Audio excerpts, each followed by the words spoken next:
Messages from Beyond the Cube. You're listening to Brothers of the Serpent podcast.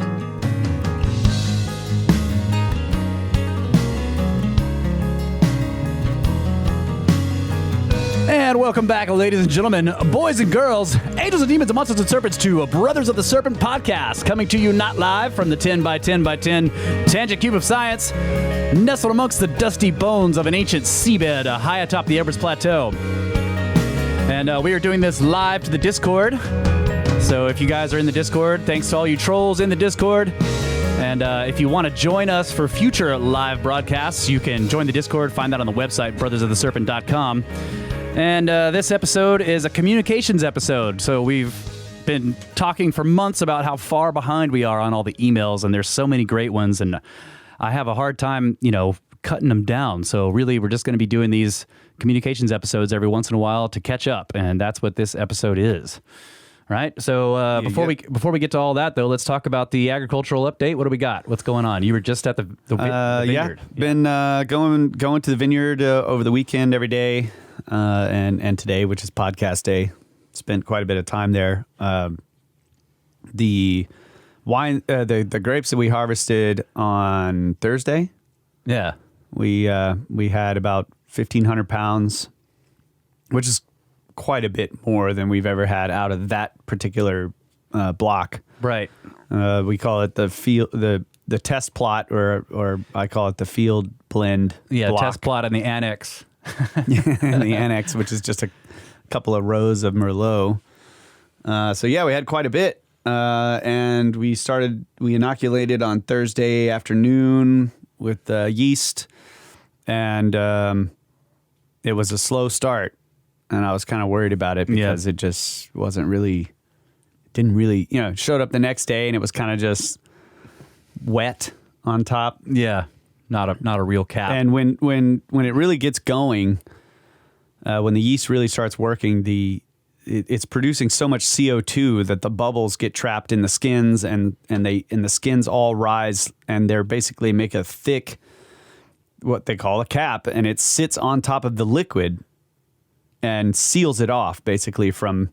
It's part of what allows you to do open top fermentations with red wine, because all of that, the skins and seeds and stuff sit on top and create this lid. And there's so much CO2 underneath it that it's, you're safe. Whereas with white wines, you press off and you want to have those in closed top fermenters. So the red wine is insulated from the oxygen, all that kind of the regular atmosphere. But in this case, you want oxygen. You want to get as much oxygen in there as you can, which is the purpose of what we call punch downs that's what they call it in the industry. You're coming in and pushing down that cap and getting it submerged again in the liquid, and you want to slosh it around and get as much oxygen into it as you can. If you don't do that, a number of things can go wrong. You can get too hot, which can actually kill the yeast, and then you'll have a stuck fermentation, or it doesn't have enough oxygen and it starts to get this sulfur smell, right? Right, yeah. In the absence of oxygen, which we had an issue with last year. We weren't doing sufficient punch downs. So today I did two, one in the morning and then one at 1 o'clock before I left, and basically just spent like 25 to 30 minutes sloshing it around. Yeah. Splashing it everywhere and then mopping the floor and then splashing it some more and then mopping the floor. But yeah, it's really, really coming along now. It's warmed up. We keep it at like 55 to 60 degrees in there, and I raised the temperature up to 68. Oh, you raised the thermostat? Yeah, I did that days ago. Okay. All right. And it was still, the must was at, like 62. Wow. I mean, it was so cold. Yeah. So I was worried about it not getting going, but it's going good now, and it's up to like 70. I think one of the bins is at 74. And the other one's at like 72. That's good. So yeah, it should do that for 72 degrees. It should do that for another couple of days, I assume. I didn't test to see what the sugar levels were. Yeah. It's just a pain in the ass. And I don't know. So That's a specific gravity test for alcohol. Yeah.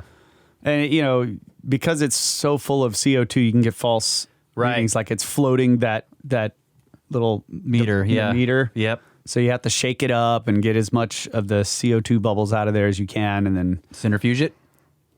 You got to have 250 milliliters. Oh yeah. So, okay. So it's too much. Yeah, too much for our centrifuge. Yeah, Unless you got a bunch of batches. You got to filter it out and then shake it all up, and it's just a pain in the ass. And I just didn't do it. But that seems to be going good. It smells good. Did you check the old CO2 levels in the winery? Did you use the meter? It was off the charts. Off the charts. Yeah, that's what we want. Over 10,000 ppm. So I opened up the doors, like the huge bay door. Yeah. I opened it up and I opened the back door and let it air out. Yeah. And I got the ppm meter down to 600. Okay. The CO2 meter down to 600 parts per million. Closed all the doors and I was climbing immediately. I was just cleaning up and I right before I left I hear the meter beep beep. Oh yeah. Beep. It's already over 1,000 again. Yeah. Like, holy crap. So yeah, it's really a very good source of greenhouse gases. Yeah, there we go. All right. Well, what about rock and roll update? Did you work on music this weekend? Did, and yeah, man, what a job. Got the stash down here. Did some vocals. Oh, cool. That was cool. Yeah. And he's got a really cool voice, dude. Like I've never recorded him before. Right. Yeah.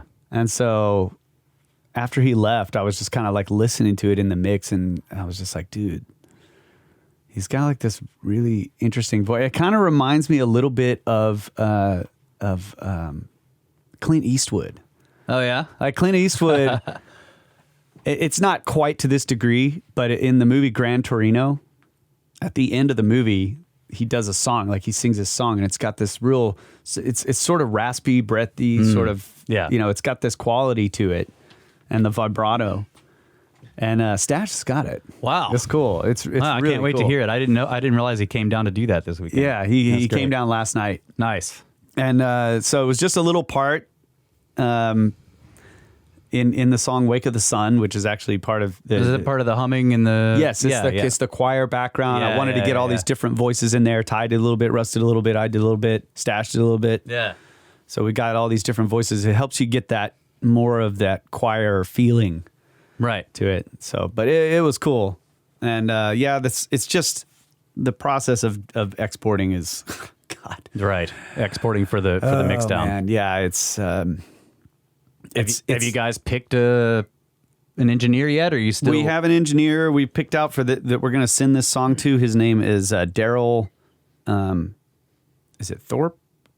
Something like that. He's actually he did work on the Green Room. He was the engineer for The Basement, which is like a TV show where a lot of these bands did these recordings. Oh yeah, okay. In the I guess the Green Room.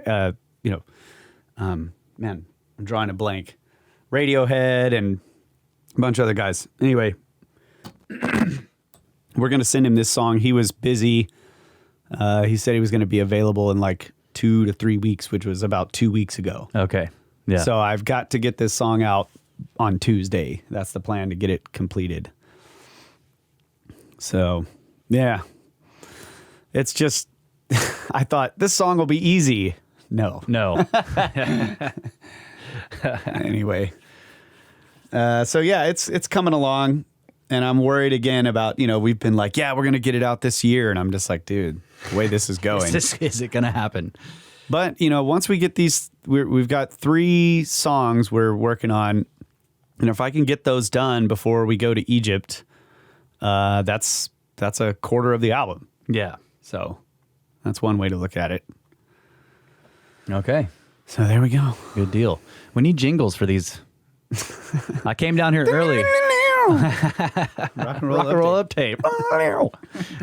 Well, the way the jingles work is we imitate the jingles before they're actually made. Right. So the agricultural update. God dang. God dang.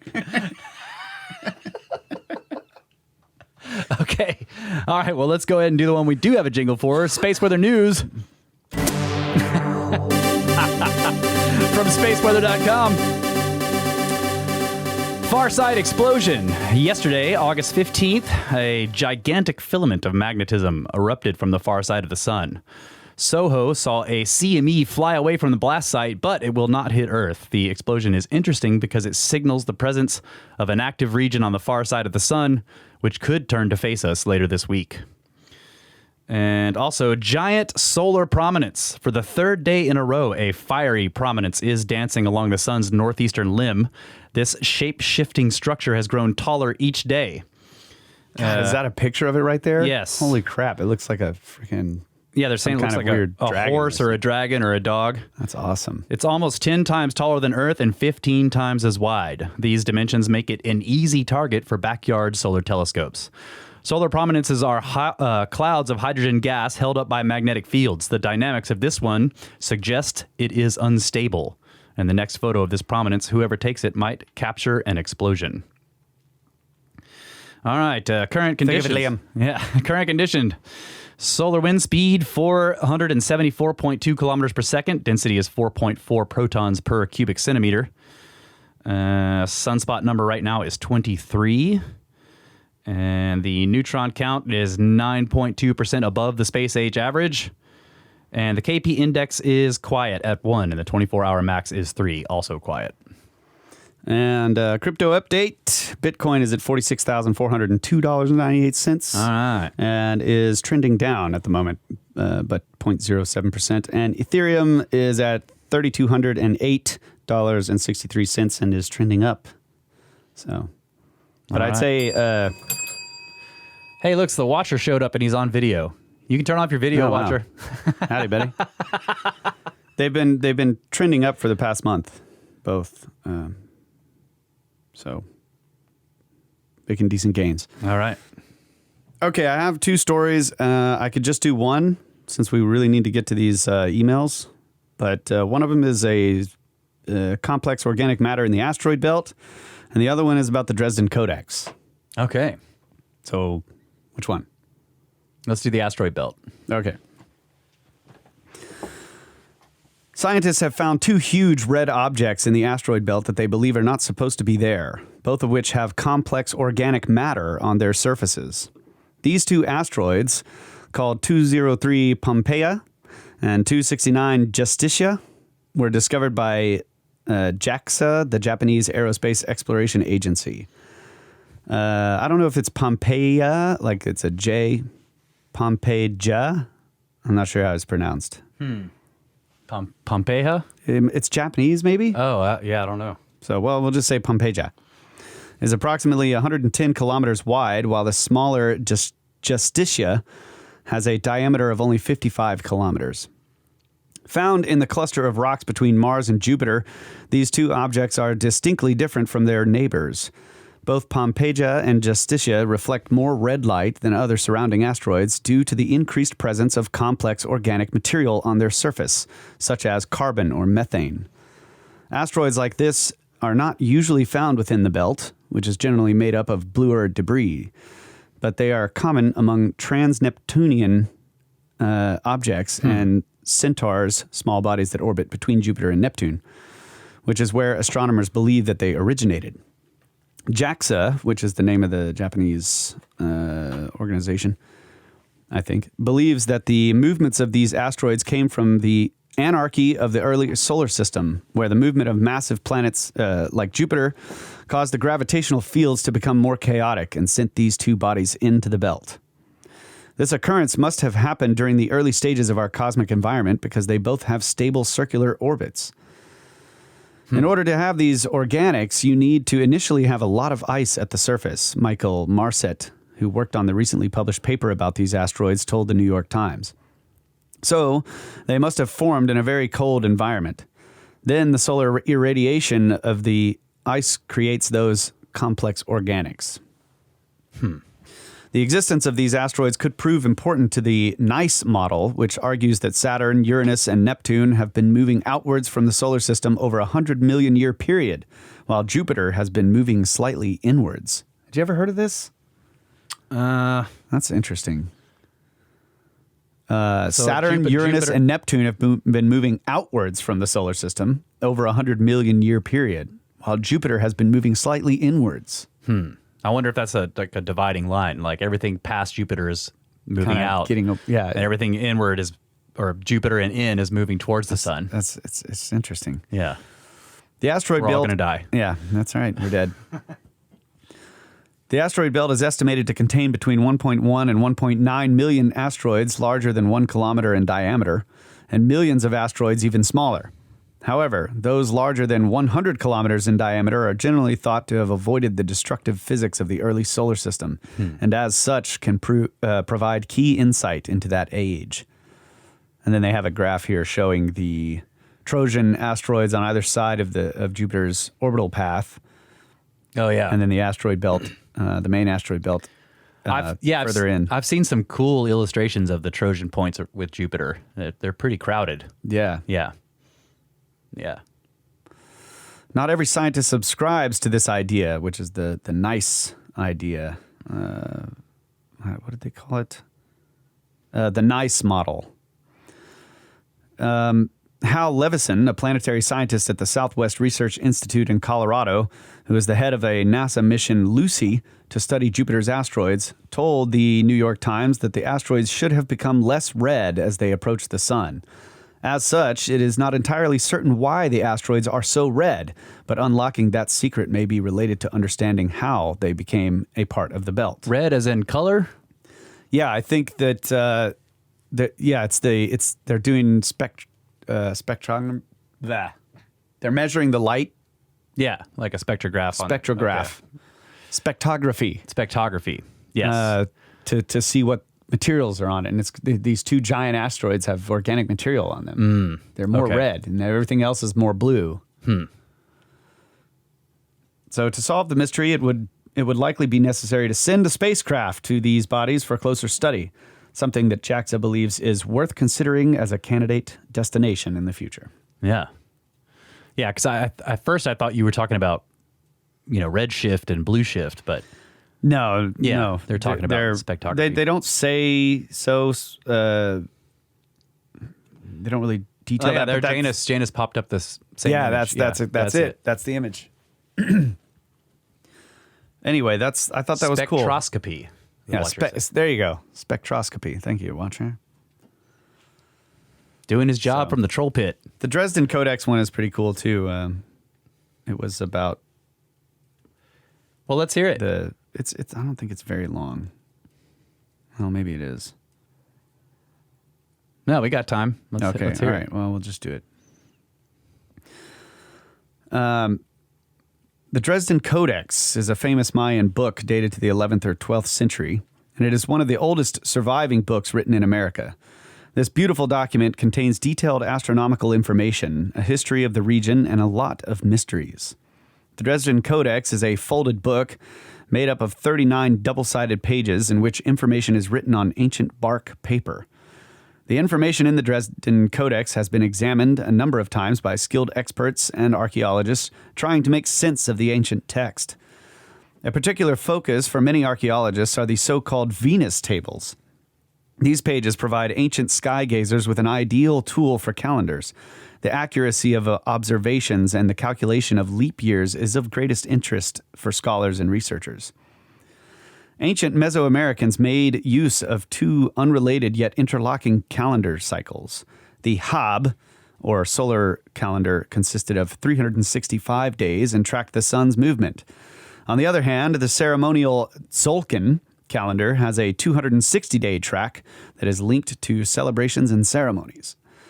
According to the second calendar, a cycle would last for 260 days, and every day would have a unique cultural significance. However, as the length of the actual solar year is 365.25 days, the Maya were aware of the extra quarter day causing their Hab calendar to drift. In a similar way, modern calendars add in a leap day once every 4 years to reset the calendar. The Mayan calendar was corrected and maintained based on observations of the planet Venus. From this codex, it is clear that the Maya had a sophisticated understanding of astronomy and mathematics. In addition to the astronomical insights, it gave an understanding of the Mayan approach to mathematics. Let's take a look at what the Dresden Codex can tell us about that. The Mayan number system. Calendar, culture, and mythology were important elements in the Mayan civilization. Astronomy also played an important role in their religion, which was fundamental to the entire life of the Maya. We were just talking about this, right? Yes, mathematics and astronomy played a significant role in the religious practices of ancient butt flappers. In order to make their calendar and astronomy calculations, they developed a sophisticated understanding of mathematics. While the date they developed this mathematical achievement is still unknown, the Maya number system consisted of a number of advanced features. These were markedly different from the systems developed by other cultures existing at the time. The Maya number system consisted of a base 20 system, with digits from 1 to 19. It is believed that the main reason for the evolution of base 20 systems is because the Maya used their fingers as well as toes for counting purposes. Wait a minute.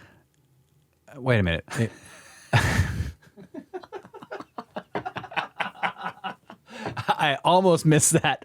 But how can it be base 20 if it's 1 to 19? I don't know.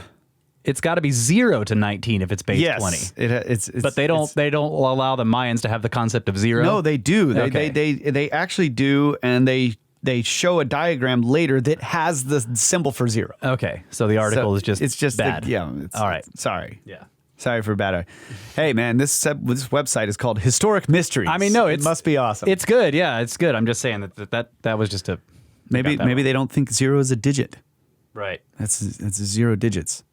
It is believed that the main reason for the evolution of base 20 system is because the Maya... Oh, yeah, I already read that.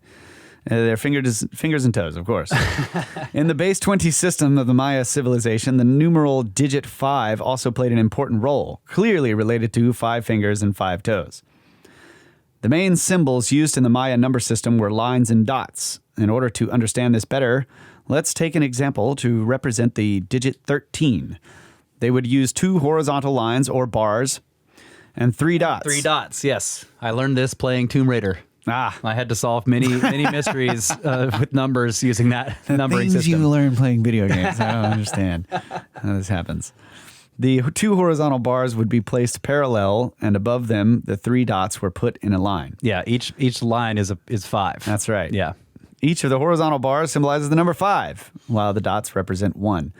So adding them, blah, blah, blah, blah, blah. Further, the digit 0 in the Mayan number system was represented by a shell, as shown in the table below. It kind of looks like a shell. Like a bonnet shell, maybe.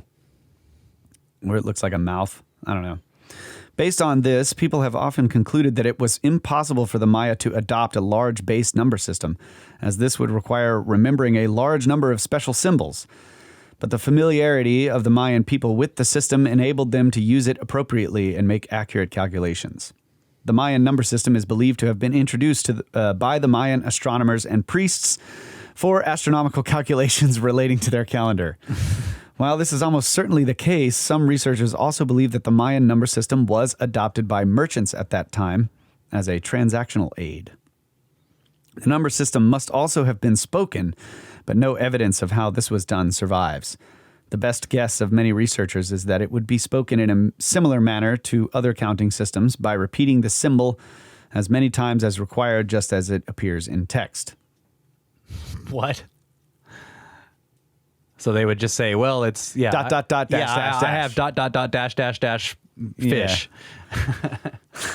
Okay. I don't know about that. Is it that hard to remember 20 different names for... Right. I don't know. I mean, yeah, okay. The Dresden Codex reveals some unique properties in the Mayan number system. For example, the Mayans did not understand the concept of fractions. However, they were still able to make accurate measurements regarding their astronomical calculations to a remarkable extent. Right. I find this hard to believe. Right. Yeah, they don't understand a fraction, but they understood a leap year. That every 4 years you have 1 quarter of a day. Come on. You have 1 quarter of a day every year. Right. Yeah. It's okay. All right. Let's keep going. Moreover, the Mayan numbers did not have a consistent positional base system. That is where the position of a number in the notation denotes its magnitude.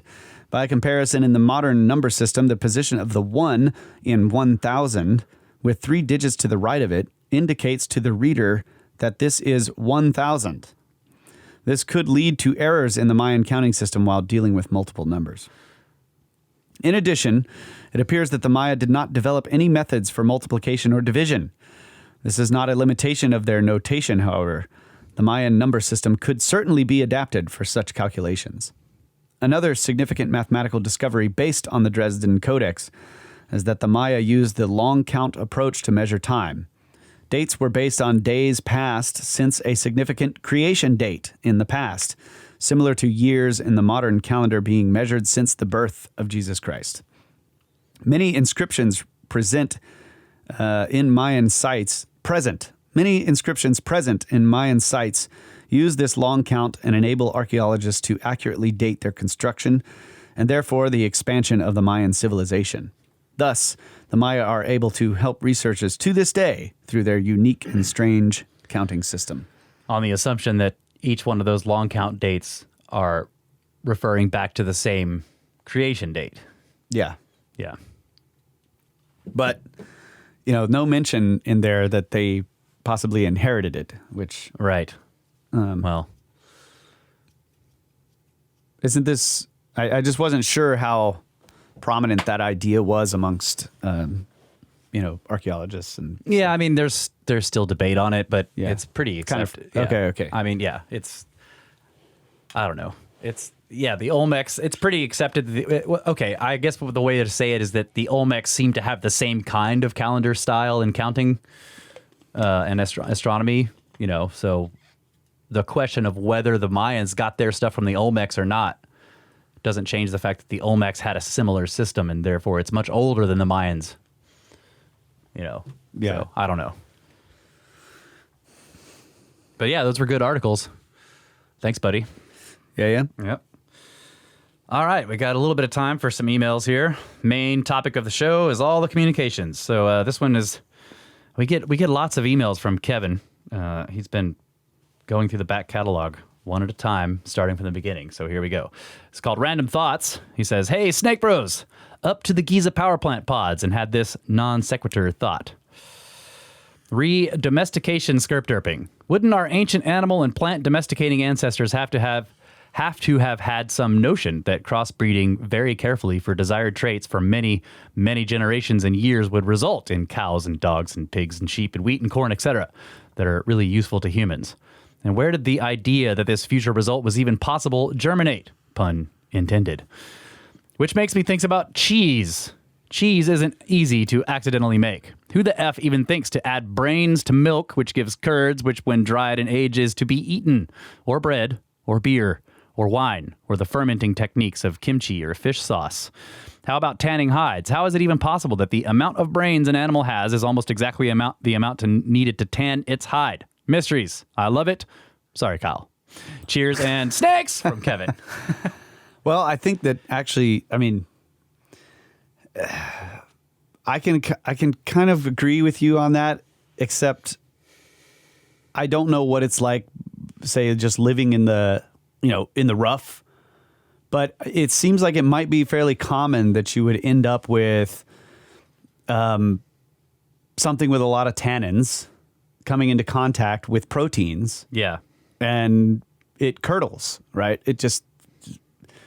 So if you're cooking your food, you're going to notice this, that if you put the acorns in with the protein or whatever, the milk, it curdles.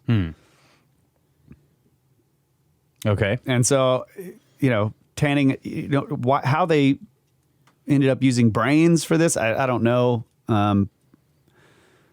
I guess they were experimenting with everything, and you just see that it did the same thing as the other stuff. I don't, not that they would know specifically that, but yeah, if you add acid to milk, it curdles. If you add, anything that's really high in tannins, it'll congeal. So it's, So you're going with it like it's possible through like accidental experimentation to figure this out? Yeah, because I mean, just in the process of cooking, Acorn Curdleos, worst cereal ever made. I was just saying, in the process of cooking stuff, you would combine things that you can eat separately. Yeah. And then you see that they have reactions with each other. And Right. Yeah. Did you just? But yeah, spill, I mean, did you just spill the lemon juice into the milk? getting all the way to cheese from noticing curdling is Yeah. you got to be brave. Right. And then who's the first guy who's like, yeah, I'll take a bite of that? Yeah. Yeah. All right. This is from Redacted, called Knowledge. And then but still on the crossbreeding of animals or breeding for traits, you might notice this if you were out in nature all the time. yeah. You know what I mean? Like, a lot of people are just removed from noticing that stuff. I know I didn't pay a whole lot of attention to plants until we started farming. Yeah. And then since I've started paying attention, it's fascinating the stages that they go through, and it's just simple things that I just never knew because I never focused on it. But if you lived off of the land, you would notice these things because they are your livelihood. Yeah. And so I do find it likely that people would figure out, breeding processes with plants and animals both pretty quickly if you're living off of it. Right. Now, whether you turn that into an industrial application where you're doing it in a large scale, in other words, inventing agriculture, that's totally different. But noticing the processes in the natural order, the natural way of things, I think was probably known to pretty much everybody. Yeah. It's just making me think, I wonder what they thought of the difference between some plants that are basically evergreen and other ones that go into the dormant period. Like there's this idea that the cycle represents death and rebirth, the seasons, and yet there are some plants that don't go through the process. Right.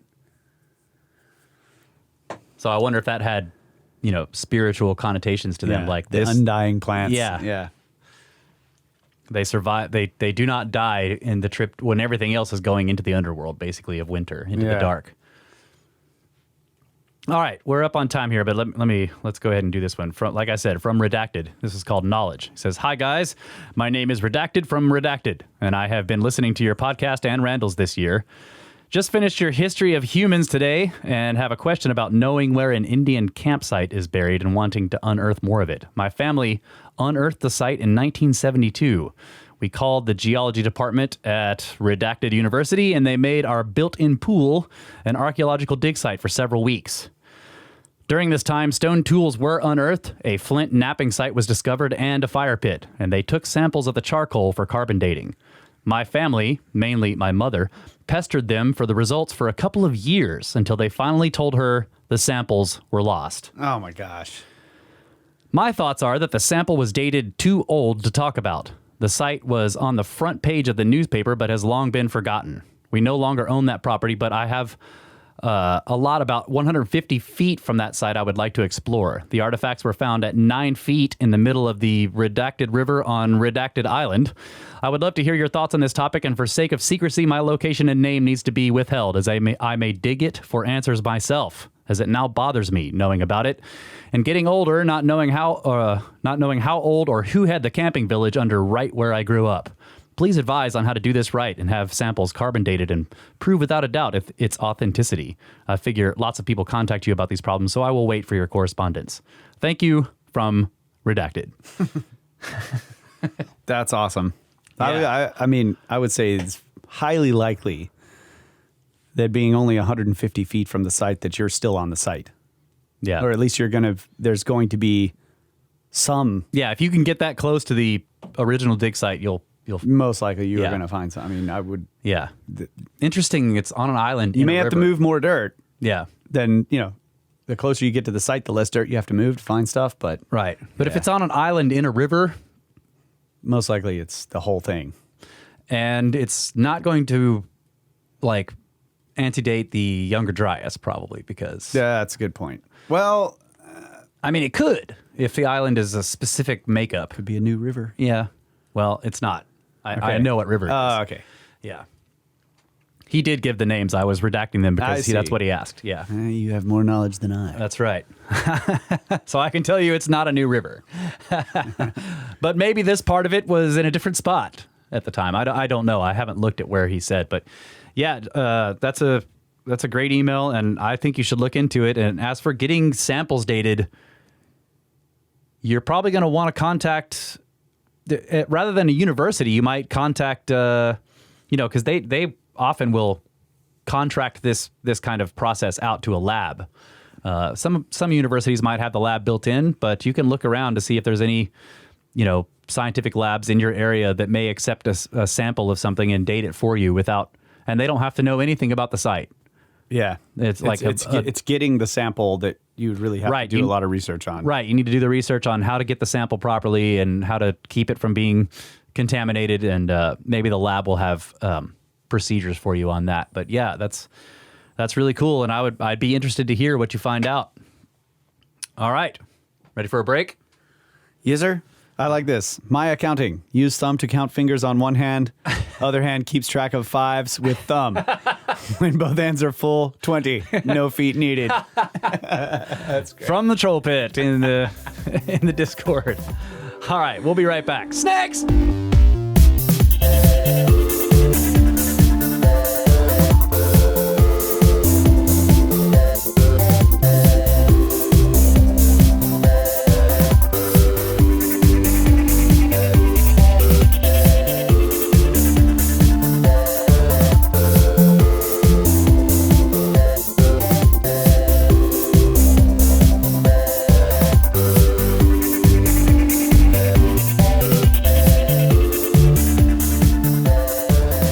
Welcome back to the listener communications episode of Brothers of the Serpent podcast. Haven't done this in a while, and we are way behind. So that's right. It's good to just take a break and get caught up on all the communications so we can be caught up, responding in real time. Yes, close. Which is a lot better. Yeah, I agree. Yeah, we're still in May here. This is a comment on episode 198, The Hidden History of the Human Race, part something. It's from Unknown. It says, Snakes, awesome tubing on the Upper Guadalupe, 45 minutes from Bandera. That's right. 474 to Edge Falls Road, 3-hour float when it's running at 200 CFPS, cubic feet per second. 3 sets of rapids and a spring-fed waterfall, rentals and shuttles available for tubing noobs, but access is free to all river rats. Camping is available if you don't want to drive home drunk. Best trip on the Guadalupe. Praise the Lord Guadalupe. Also, go kayak 311 to Rebecca Creek Road and check out Mueller Falls. Seriously, man. Snakes, get out of that cube and on the river. So this is a response to us talking about maybe holding a meetup or some tubing. That's actually a great idea, dude. Yeah. That's a great idea. We should tube that river, boys. Yeah, for sure. And ladies. Okay. So, I was thanks really for the wanting comment. to. I really would like to hit the river before it gets cold. Yeah. I have not touched it. So That's true. We haven't gone on the river at all this year. Okay, this is another one from Kevin. He says, Snake Bros! Currently up to number 134, Earth in Upheaval, and wanted to share this for Russ. I was an avid reader growing up, but didn't need to know how to pronounce words. Early freshman year in high school, in which I knew no one, we were reading Romeo and Juliet aloud in advanced English. Since I never read aloud, I was a little uncomfortable and didn't want to F it up. It was going fine when I got to a line where the character said, adieu, adieu. And I said it just like it looks, audio, audio. And I was mystified why the whole class laughed at me. Not sure which emotion ruled out, embarrassment or anger at the stupidity of whoever made up that damn word in the French in general. How the F is someone supposed to know how to say that? Also, I was reading through my Mardi Gras beads for a project and found this guy, and he's got a picture here. Sacred Snakes from Mardi Gras Beads. He says, I thought it was pretty sweet. Might have to save it for Snake Force Enclaves. Anyways, loving everything snakes. Got my Snakes coffee cup and a couple of SnakeSkins and lots of sods still to catch up on, so life is good. Cheers and snakes from Kevin. He's like giving us it's like a travel log through the podcast. That's right. Absolutely. Cool. Okay, here's a series of Patreon messages from Ash. I think it's a different Ash, though. But it says, holy shit, if you guys go to Enchanted Rock for a meetup, I can probably go. There's a bunch of short messages here. The second one is, can I bring Bigfoot? And the third one says, seriously, though, y'all need to check out the tracks in the bedrock in Round Rock at Brushy Creek and in Austin at Bull Creek. It's really strange, and I really need more eyes on it. I'm stumped. These are the cart ruts. Oh, cool. Yeah. The cart tracks from the quote-unquote 1800s in the stone in Austin. Wow. And at Round Rock. But yeah, if we do meetups at Enchanted Rock or on the river, definitely you should show up. Yeah, dude, this is the other part of the agricultural update is that I did a fruit sample this morning, and the fruit has barely budged at all in 3 days. Yeah. And so it's looking like we're going to push it back maybe another week. We'll see. I'll test it again. Yeah, because we were thinking we might be harvesting like tomorrow. Yeah, tomorrow. So I don't know what's going on, but the point is that this time of year, which is the best time to be on the river and all that kind of stuff, it's like, yeah, we're kind of stuck making wine and possibly having to just harvest at any moment. Yeah, and can't make plans, and yeah, so it's kind of weird. And then we're going to be going to the Scablands, and then we're going to Egypt, and yeah, kind of hard to put. Kind of hard to get out on the river. Yeah. All right, this one's from Peter. It's called, how do we say this? Serapeum? Dartmoor, Granite, and Radon. It says, Brothers S. While watching installment number 184, which is apparently about the Shamir, but you guys are taking your sweet time. Oh, you're one of those. The mystery of the Serapeum presents itself again.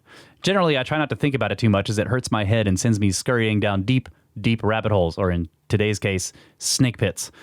I live on Dartmoor in England, which, if you don't know, is an awesome landscape filled with prehistoric monuments, decaying relics of the Industrial Revolution, great camping, hiking, and climbing, and also a lot, and I mean a lot, of granite.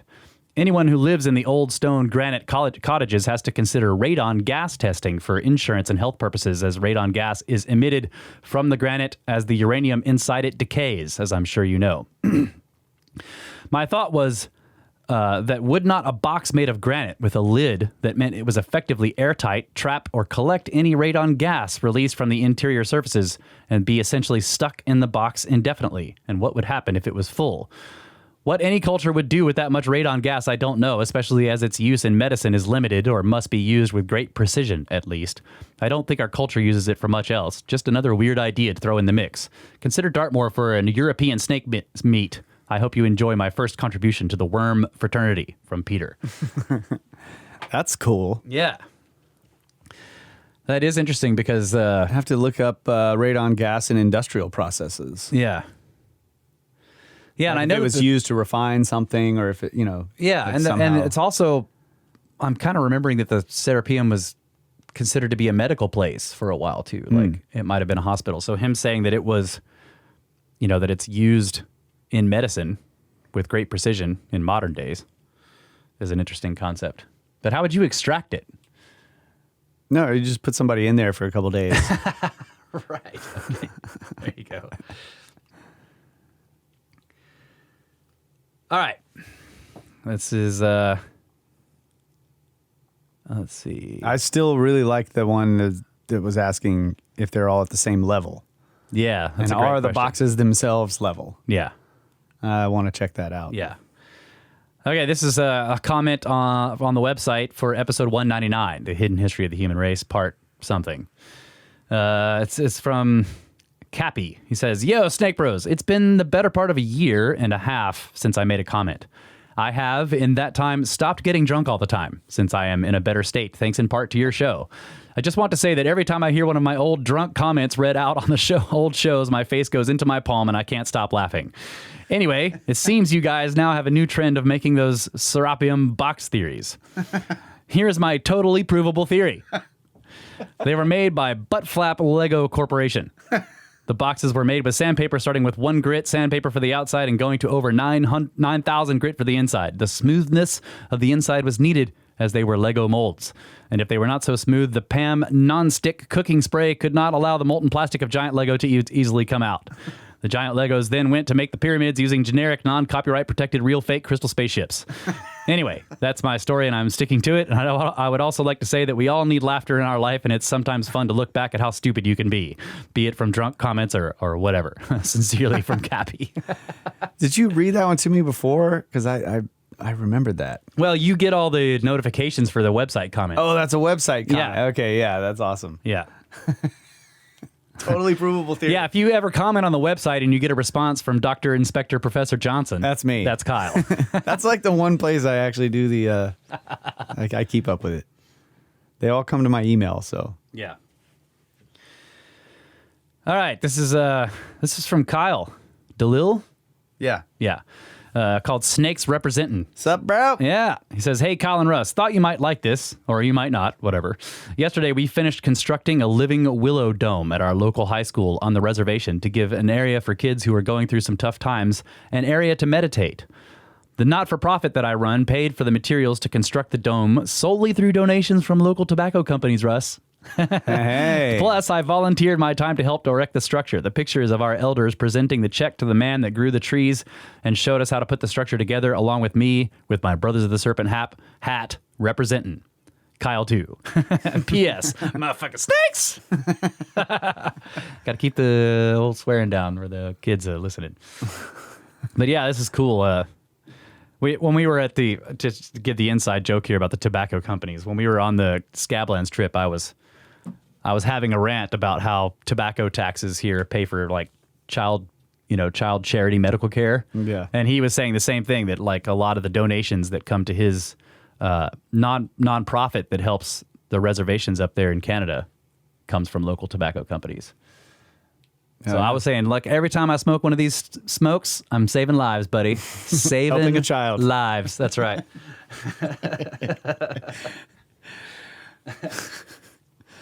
Man, I guess I stopped helping the children when I started vaping. That's right.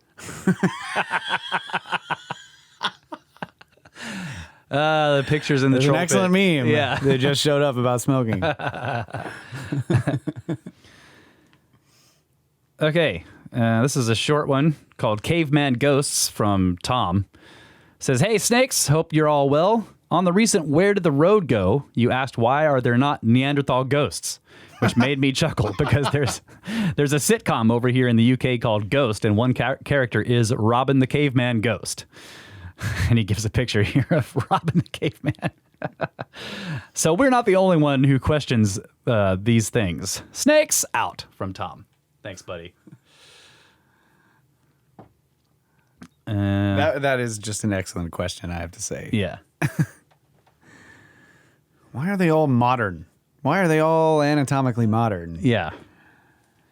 Well, even just, they're only, the oldest ones are maybe a couple of 100 years old. You get the Victorian era ghosts, in the castles in England. I don't know. It's just a fad, right? Yeah. It's they like to wear the clothes that are like 100 years old. Right. Okay. Yeah. It's a ghost fad. Right. I guess we have Civil War ghosts here and Revolutionary War ghosts maybe in haunted cemeteries, but Yeah. still, it's only a couple 100 years, right? Okay. This is from Jokester called How Stupid Do They Think We Are? He says, Slither dudes. Not sure if you've covered this, but I'd be surprised if you hadn't. But them thar scholarly scriptards really trying to convince us to follow their timeline for civilizations. Let's be real here for a second. I picked up on the Earth's precession timeline immediately. This is a cycle that some culture had to pick up on. One cycle is roughly 23,000 years. This would probably have to happen more than once for us dumb butt flaps to take notice. More like a couple dozen. One could argue that astrology could have been the first advanced science. Someone put together that major crap seem to happen at certain intervals, bad enough to track the stars over many hundreds of lifetimes, keeping records diligently enough to notice patterns. Being wiped out enough times gave them the enormous initiative to record what they could and hope the survivors can make sense of their observations and listen to their warnings. I just get infuriated with the arrogance of the accepted academia. How do we know there is a precessional cycle? Really? Has enough time passed in modern astronomy for us to even get a hint of a pattern? Absolutely not. These observations have been passed down from so long ago that it is absurd to suggest that civilized man began 5,000 or even 10,000 years ago. Love the show. Sorry, not as entertaining as some other emails you read on air, but keep doing what you do. Some great stuff, and great to hear that you're getting that trip to the pyramids. Have the time of your lives, from Jokester. Yeah, thank you, buddy. Yeah. I love the slither dudes. I think that it could also be that just people are curious. I mean, Yeah. we all go out and look at the stars and wonder what the hell is going on. Right. So, I mean, there's always these, it's like, do we need a reason more than curiosity to explain it? You know, people, in other words, like, we wonder about the universe. How does it work? What's going on? All this kind of stuff. And why should ancient peoples be any different? Yeah. It all comes down to, do they have, and this is another thing that I hear, do they have the time, right, to dedicate to that type of study? And I hear this, I don't know where I hear it or see it written, but people are like, yeah, these hunter-gatherers, they had all the time in the world to just, mess around and just do whatever, because Because they weren't farming. Modern people have this idea that you just have loads of time on your hand when you're just surviving. Yeah. Yeah. I don't. When you're surviving out in the wilderness, you've got loads of time to do other stuff. Yeah. I don't know. I mean, yeah, they don't have the concept of the 40-hour work week, but that's probably because they spend every waking hour trying to stay alive, right? That's the general idea. Yeah, I mean, you have to make your clothes. Yeah. First of all. Yeah. Try it. Yeah. Give it a shot. Yeah. Go find that animal and start out naked. Yeah. Now go kill something and wear its skin. Right. See if you got any spare time to, build stuff. Right. I don't know. How long are you going to spend getting the stuff that you need to kill the thing to make the clothes? That idea, for some reason, annoys me whenever I see people saying, they had all this time on their hands because they, I'm just like, God, I don't know. Yeah. Yeah, so good email. Go make some pants. Right. Tell me about time. Right. Yeah, in your off time from making pants, build stone circles to watch the stars.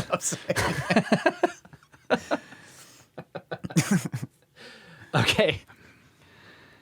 This is from John WB. He says, feel free to dox me. So this is John Bracken. Nice long email here. It's called Sup Serpent Soul Bros. Note, feel free to dox me. Hey, snaky snakes. This is John Bracken writing, your resident Brooklyn Serpent. To the Snake Force, I go by John WB on Discord and something else on Facebook. He says, I've been intending to write you fellas for over a year now, and since you mentioned my name as a so-called producer at the end of episode 200, I figured I'd use that as a prompt to finally slither my way out of my den and give the Snake family a high one. What's up, bro? I won. And he's in the Discord right now, trolling us. Says, I first decided to give your podcast a listen after hearing you on Where Did the Road Go back in September of 2019. The full Serpentine podcast path actually goes something like last podcast on the left, then Strange Familiars, then Where Did the Road Go? I've now gone through your entire back catalog. Wanting to make it easier on myself to reference your musings, I now have a document that is part abstract, part transcript of every episode, which currently stands at 175 pages in length and includes minute marks for me to know when to start my workout. He says, but no, I am not that guy. But how could I have known that such a seemingly random happenstance of finding your podcast would be so life-changing? I had no inkling of what the future had in store for me, that I would become the living avatar of the crazy-eyed guy with the red string connecting all the dots to who is either over-caffeinated, over-nicotined, or a combination of both. If I ever write an autobiography, it will be titled Down the Rabbit Hole and Into a Snake Den, a journey to 30% brain expansion. That's awesome. Seriously, though, through listening to your show, I have been introduced to the work of John Anthony West, Graham Hancock, Emmanuel Velikovsky, William Bramley, Christopher Dunn, Robert Schock, Randall Carlson, Dr. Martin Sweatman, Laird Scranton, Michael Cremo, Brian Forrester, David Matheson, and more besides. And let me pause there for a moment to consider the tremendous implications of what this list signifies. The size and significance of the research and knowledge and insight that each of these talented mavericks has brought forward. It is no exaggeration to say that this deluge of information, of hidden, suppressed, or forgotten history has been life-changing for me. It includes the cosmological history of our universe, our galaxy, our solar system, the Younger Dryas event, the world that it destroyed and the world that it made in its cataclysmic wake, the secret knowledge of the ancients, astronomy, architecture, and agriculture, and the encoding of our ancestors' experiences and the truths they ascertained into myths. The mind-bending and sometimes terrifying, sometimes exhilarating nature of this wild, vibrating reality with all the high strangeness of UFOs, Sasquatches, fairies, spirits, time slips, 411s, etc. The influx of info can be maddening at times, too. Deep down, I can sympathize with the exasperation my wife feels on the occasions I've played an episode for her and her throwing up her hands as she exclaims, "All they do is ask questions. They just keep talking and laughing. When are they going to provide the answers?" Naturally, I reply obstinately with, "Dear, that's the whole point. They don't know. And that's why this is such a great podcast, because they are asking these questions." And her curt, though admittedly objective reply is usually, "I just don't know with you." There are moments when I feel like I do catch a fleeting glimpse of what is behind the curtain. Not the truth itself, mind you, and nothing defined. More like the hazy outline of what the truth might be in the interconnectedness of all things. Likely I will never know the truth, but chasing the mystery itself is enough. In fact, there's an expression I use with a friend and fellow Brooklynite listener to describe the sensation this engenders. Arc chills, as in, that shit gave me arc chills, Adamu. That's referring to the scene where Indiana Jones uses the Staff of Ra in the hidden map room to determine the location of the Ark of the Covenant. That shit gave me chills. Arc chills. That's cool. All this rambling aside, in all sincerity, I owe you both my heartfelt gratitude. This journey that I now find myself on was born out of and continues to be fed by the Brothers of the Serpent podcast. It's all thanks to the thoughts and feelings and words of two Texas brothers with a shared thirst for life's mysteries and a burning need to uncover truth. Thank you for giving me the superpower vision of these eyes. And if the most that ever comes from this is a sick Halloween costume consisting of butt flaps, bowling pin hats, handbags, and shoulder rivers, then it will all have been worth it. Your brother in Brooklyn, Snacks, from John. That's awesome, man. Man, Thank you what so a great much. email. Wow. I prefer questions that can't be answered to answers that can't be questioned. Yeah. Richard Feynman. There you go. Fantastic. Oh, and he sent us some pictures of his, he's got some tattoos. He says, P.S. I've attached some pics of my latest tattoo that I got last year consisting of two pine cone bearing handbag holding Anunnaki who are separated by the heavenly millstone and surrounded by a flaming, smoking serpent in the sky. I call it my Snake Bro design for short. That's cool. Yeah. Let's see if I can load it up here. Well,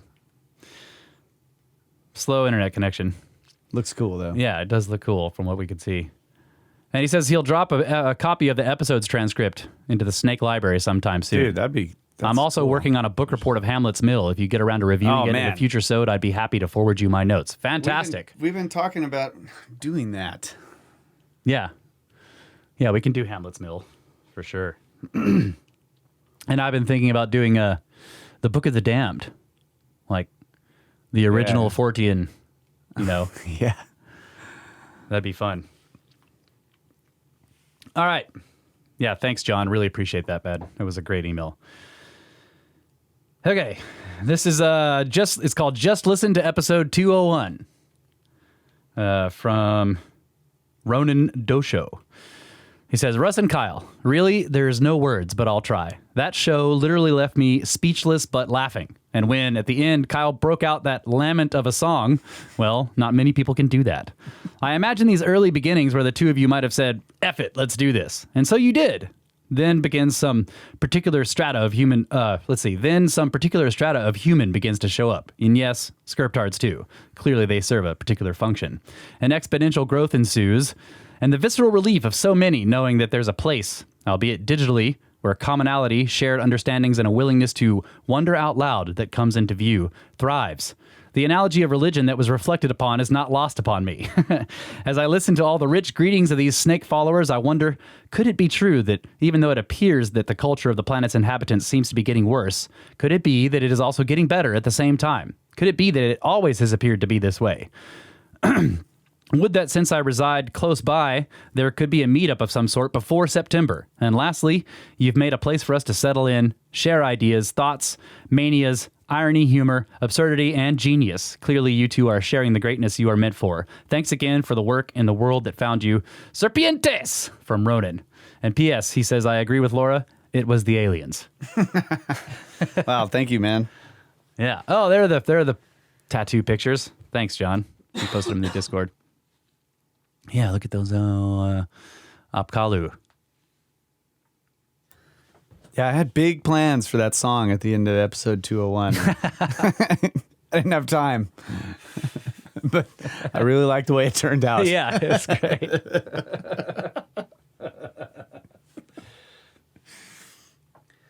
All right. What do we got here? This is okay. Not that one. This is called Podcast 202. Oh, this is an image possible for episode 202 because I used the road. Oh, yeah. Yeah. I'm not sure why I kept that one in there. He says, an image if you want for episode 202 from Route 202 in Jersey, just across the Delaware River. Okay. Yeah, I must have kept that in there for a possible idea, but not one to read on the show there. Fail. Yeah. Thank you, though. Okay. Nope. Yeah, maybe I ought to vet these more. Okay. Dear brothers, this is called Meet and Greet. I would like to thank you for the hours of interesting podcasts that y'all have created. My son and I have enjoyed listening to y'all and watching Cosmographia. We heard a few episodes ago that you will be having a camping trip at Enchanted Rock. I was wondering when this is happening because we would love to attend. Thanks. From Jason. Damn it. Yeah.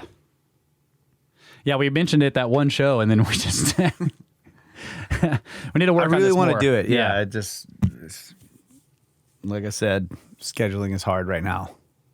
Yeah. But I don't know. It might be cool to do it in the winter after Egypt. Yeah. So. Yeah, I don't mind old winter camping. Much prefer winter camping. Mm-hmm. Unless there's a river to jump into, but I don't think there is. There's a creek there. Yeah. Well, we'll work on it and let you guys know. We'll keep you updated on that. But yeah, right. This is a busy year, especially the end of the year harvest, and then thanks for hitting us up about it though. Just put it on the bring it back move it up on the priority list. Yeah. Well, they were all hitting us up about it right after we talked about it, but we're so far behind. That's right. But we're catching up. This one's from June. All right, this is called Snakes Get a Boost from a Skirp. from Perry. And so he says, greetings, snakes. I found you about a month ago, and I've been enjoying your podcast at a crazy rapid rate ever since. So far, I've covered almost all the Cosmographia podcasts and at least a couple dozen Serpents podcasts. I still have a ton of ground to cover just to catch up, but I'm going pretty fast, and I already have quite a bit to say to you. I hope you won't mind too much. I don't want to write a horribly long email, just a dreadfully long one. So I'll make a few comments now and maybe some more later. About the music. I often find your conversations so fascinating that I skip the music so I can get back to the discussions immediately. But then I always go back How dare you skip the music? But then I go back and listen to all the music once or twice or even more because it's gorgeous. It's very tasteful and obviously carefully crafted. I could go on, but I won't, not yet anyway. But thanks again. These are some really charming grooves, and they can certainly go on for more than 15 or 20 seconds each without losing their appeal. Skurptards and skirpderping. Many thanks for expanding my vocabulary. I have battled skirptards for years, but I never knew what to call them.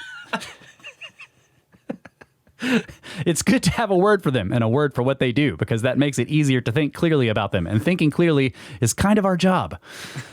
I've listened to several times the part of episode 142 in the introduction to Gods of Eden, where you and Bramley dismantle a long list of skirptard tactics, and that section is so brilliant that I've called off my long-standing search for evidence of intelligent life on Earth. That is to say, we've finally found some. How I found you. Ironically, the chain of events that led me to you was started by a skirptard. He did a video hit job on Fingerprints of the Gods, and it was awful. A total straw man takedown in classic skirpderp style. It started by saying Graham Hancock's thesis in this book is that ancient people could not have done the things they did. And as you know, this is not Hancock's thesis, and as you can see, it is also an absurd position. So I didn't take any of it seriously. But then again, Robin Williams and George Carlin are both dead, so there's not a lot of good comedy around anymore, and I sat through a few minutes of it, laughing all the way, and it got me thinking, I haven't checked up on Graham Hancock in a while. I wonder what he's been up to. I started looking around, and I found Graham and Randall Carlson on Joe Rogan's show, so I watched them together, and I had never seen Randall before, so of course I was impressed. Then I went looking for more of Randall and found the Cosmographia podcast and started binging them, and when I needed a change of pace, I started binging on the Snakes podcast, and now I'm doing both. And none of this would have happened if I hadn't accidentally clicked on that stupid skirptard video.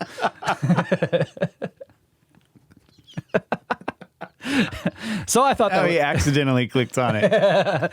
So I thought that was funny. And you enjoy a laugh as much as anyone I know, literally or virtually, so I figured I'd share. Yeah, thanks, man. Same tactics, same skirptards. Also worth a mention, although not so funny. Even though I was researching and writing about subjects that barely overlap the subjects you cover, if they do so at all, I saw not only the same skirpderp tactics that you've described, but also the same skirptards. So while I'm listening to you talk about James Randi and Michael Shermer, I'm thinking, oh man, that effing jerk. Grind that guy to dust, bros. Yeah, some of these skirps cover lots of topics. You know, they're professionals. And one of their favorite things is to accuse people of being a professional at some paranormal topic. You know, they're like, oh yeah, this is how they make their money with those UFO books. But that's how they make their money with their skirptard books. So, yeah, I don't know. Okay, he says, the next topic, the eternal double blind. I don't know whether you've mentioned this somewhere, but I thought I should say this. I keep seeing this pattern. Any idea that doesn't conform to the standard model is labeled as such, i.e. fringe, and attacked, sometimes in the most ludicrous ways. No matter how ludicrous the attack, no matter how thoroughly it gets beaten back, the skirptards refer to that attack as if it had settled the matter in their favor once and for all. And from that point on, they claim the fringe idea has been debunked. It's like this. Your idea is false if anyone anywhere ever said that it wasn't conclusively proven beyond a shadow of a doubt as far as he was concerned, but that their idea is true no matter who says what. If you don't want to get your ideas debunked, you can just present all the dots you've collected without trying to connect them, but then the skirptards say, how pathetic! You're not even brave enough to tell us what you think it means. But if you tell them what you think it means, they'll say, you're only speculating. You don't know what you're talking about. So the skirptards have this eternal double blind going, and really the only proportionate response would be to say, pick up your shit and stuff it back where it came from. But for the sake of appearances, we have to pretend to be nice to them, despite the fact that they're using every underhanded tactic in the book in defense of a lie, and a vicious lie too. We know it's a lie because even its staunchest defenders, i.e. these same skirptards, never say a word in its defense, and that's because it's not only false, but also utterly loony. So clearly false that it's not even remotely defensible. Therefore, instead of trying to defend it, they just attack the people who are smart enough to see that it's a lie and brave enough to say so. And it always plays out the same, whatever the lie may be. Same old, same old. It's like the scale invariance, but instead it's context invariance. Says, so I guess this is long enough. I hope it wasn't too painful to read. Thanks for being smart enough and brave enough and funny too. And that's all for now, but I threaten to write again. Best wishes to you and yours from Perry. Thank you, Betty. Yeah. I can't stand this debunked. Just a term annoys me. Yeah. It's bunk. If it's bunk, if you debunk it. Right. You've taken it out of bunk status, which means it's legitimate. It's like this retarded freaking phrase. Yeah. Word. Whatever. I don't know. I decided to debunk. Yeah. And I agree. That was a great breakdown on, Scriptardian tactics there. The way that I've seen them attack, first they'll attack Hancock's, what they say are his ideas, and they're misrepresenting his ideas. And then I'll say something like, well, he didn't say any of that. He points out these facts and then he asks some questions and then they're like, oh yeah, because that's his tactic. He's not brave enough to tell you what he really thinks. He's just insinuating it, So it's like they just immediately go to the next tactic, right? First they try the straw man, and if you see through the straw man, they do the next tactic of like, well, he's not actually making any claims, and that's why he's wrong. Yeah, it's ridiculous. All right, I just ignore it. Yeah, best bet is just to ignore it, and just keep on looking. Scriptard. Yeah, that's it. Just ignore it. Right. I don't know. You can't fight it. It's impossible and pointless. So, all right, ready for a break? Yep. Okay. Be right back. Right back. Don't skip the music.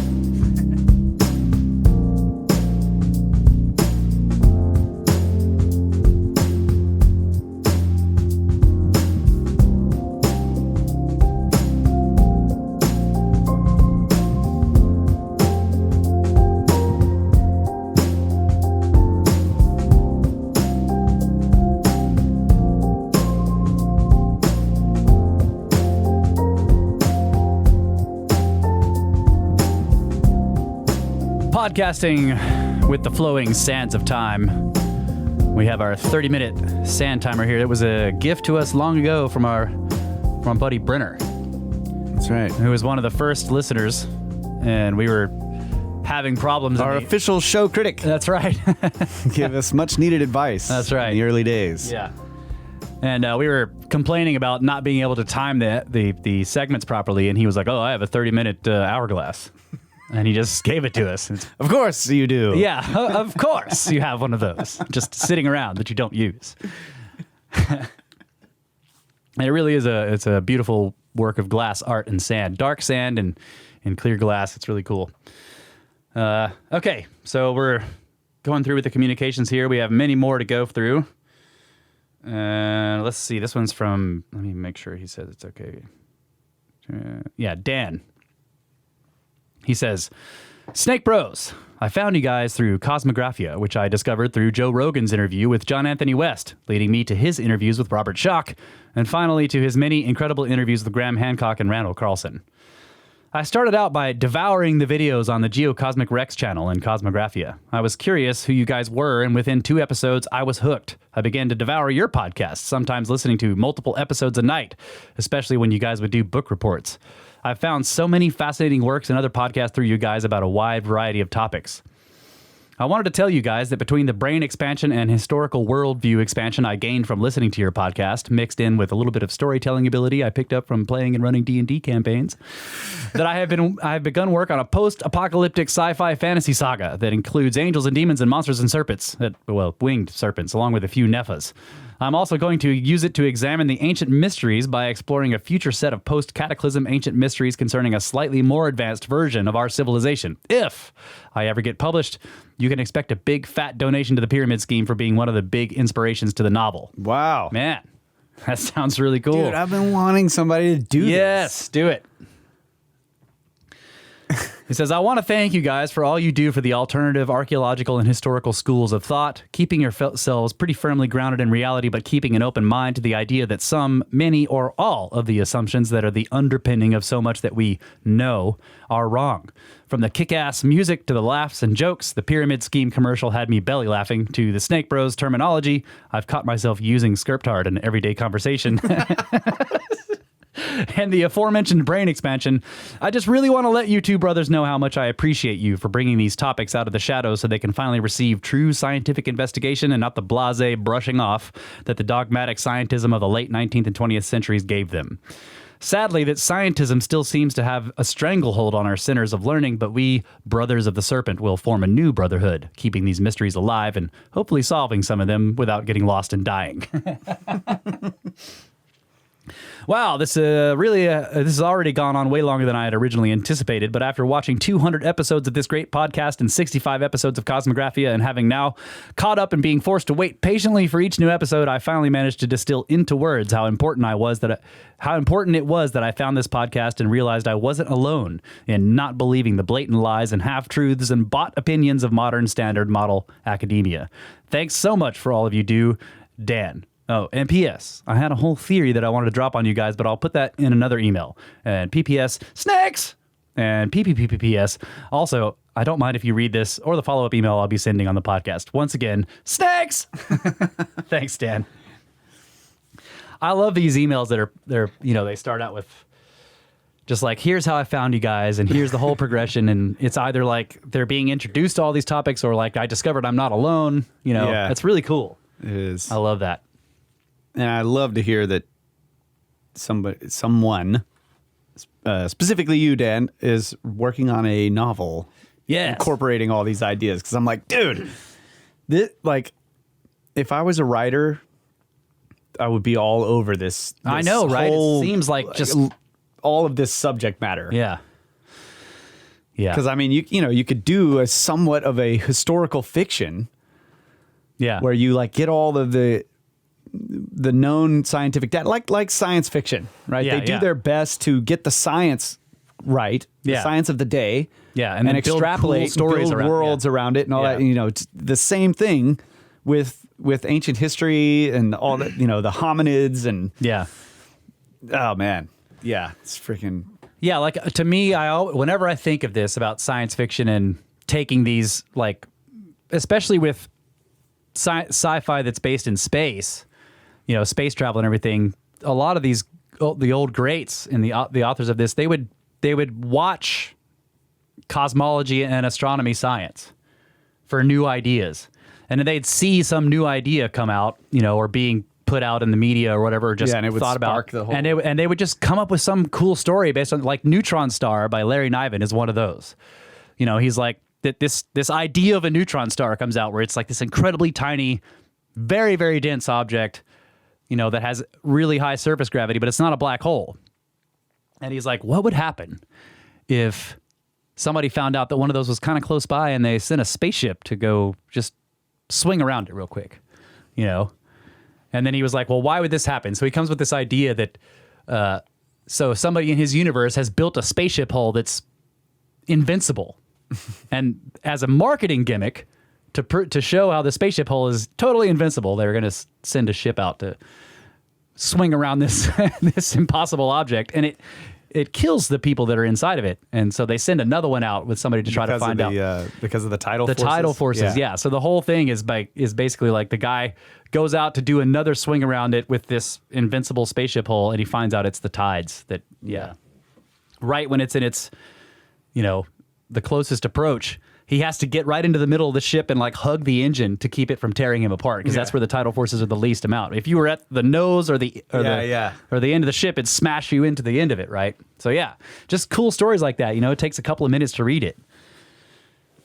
No. I mean, a 7-book saga, man. I don't want to read this story in a couple minutes. Right. Yeah.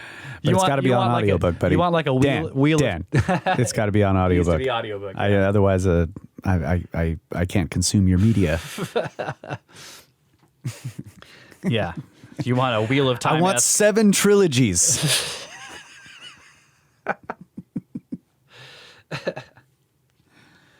Well, I look forward to hearing more from that about the book for sure. All right, this one's called Slithering Salutations, and this is from Sloppy Future on the Discord. It says, hello, dear Snake Bros. I am Sloppy Future on the Discord, and I have been listening to you for a little while after having discovered you through Cosmographia. First off, I need to thank you for the great job you do. I am interested in most of the topics I've heard you cover so far, and the other topics are still informative. Your interviews are engaging, and the multi-episode book reviews feed my brain while I'm working. I've also slowly grown tolerant of, and then finally actually learned to appreciate all the laughing. Anyhow, thanks for the brain expansion, the entertainment, and the laughs. And if you could get Linda Zimmerman on again, this would make my day. And there's a follow-up email with some questions. He says, I have been listening to the show for a while, and I figured that I should help you guys out with some answers to these mysterious topics that you discuss. How are the pyramids built? They were thrown into place using very accurate trebuchets. What are flying saucers? Frisbees thrown by giants. What are cigar-shaped UFOs? Footballs thrown by giants. What are the cube and sphere UFOs? Giants playing beach ball. Do giants exist? No. I mean, come on, bro, really? Are werewolves real? Yes, they are hipsters that took the curly mustache thing a bit too far. Way too far. Well, I better stop there for now. The longheads are coming back this way, and you're welcome from Sloppy Future. Thanks, buddy. Very accurate trebuchets. That's a bit of a synchronicity because I saw trebuchets going by in the troll pit. No, earlier. that was weird. Okay. I mean, trebuchets weren't going by, but people were talking about them. Yeah, I saw them flying past in the chat. That's what I mean. The words. Yes. Yeah. Okay. This is called Thank You, Snake Force from, I don't know. No name. Anonymous. Says, salutations, my herpetological brethren. Herpetological. I would like to extend an exuberant thank you in your direction. I have been voyaging on extremely turbulent waters as of late, and as a consequence, being left in my own mind leads me to basically hear an imaginary screaming in my head, which I can only relate to the annoying 80s comedian Sam Kinison. Oh my gosh. Thankfully, a friend recommended your podcast. Your clever quips and unrecognized content have been just the thing to not only expand my mind, but keep it occupied while trying to keep up. The Gods of Eden series was beyond phenomenal, and the accompaniment of Laura's attentive insight and questions was an absolute treat. Having always been a mega nerd when it comes to history and theology, along with many other subjects, it absolutely sent my mind into overdrive. I began to relate it to things like Greek and Roman mythology and the Book of Enoch in relation to the gods' contact with humans. I also see numerous parallels in the Greek mythology story of Titanomachy. Don't know how to say that one. Titanomachy. Honestly, it may have been closer to 300% brain expansion, as I haven't stopped thinking about it since. I implore you guys to keep up with your brilliant content and enthralling music. You truthfully do a lot for those of us who have intellectual prowess yet few to turn to. I feel like I'm having a discussion with you every time I listen. I live in northeastern Pennsylvania next to the Susquehanna River, which is a veritable treasure trove of Native American artifacts. Oh, man. If you serpents happen to travel to the area, please do get in touch. I would be more than thrilled to take you to some historical, artifactual, and libational sites. Yeah, buddy. Scriptards be damned. I'm talking about. Yeah. Thanks, man. Everybody's trashing Scriptards. Oh, that's great. Trash those scriptards in the Discord chat. Okay. This is from Kryshek, who is also, he's on the Discord, but is also recently became I think this is one of our Ascended Snake Force Masters on Patreon. Oh. Still haven't made a jingle for you. Yeah, this is the Patreon message. It says, "What's up, guys? Let me start by laying out the path to Brothers of the Serpent. I was trying to find info on the book Gods of Eden and came across a Reddit post that mentioned your podcast was currently doing a book report on it. I believe this was October-ish of 2020. I had recently had some major life changes, one of which was a new job that involved a ton of driving, so I figured, why not? Going to be driving for hours anyway and was considering checking out some podcasts. I had no idea what to expect, but damn. I wanted info on a book, but what I got was feeling like hanging out with some great friends shooting the shit. The worst part about listening to those podcasts was I didn't understand the inside jokes and sayings. So, of course, after the book report, I went back to Sode 2 and went in order. I caught up on Sode 2201 and now have to wait. Your humor and honesty on these topics you cover is a breath of fresh air, and I have been leeching off of it ever since last October like a crack pipe.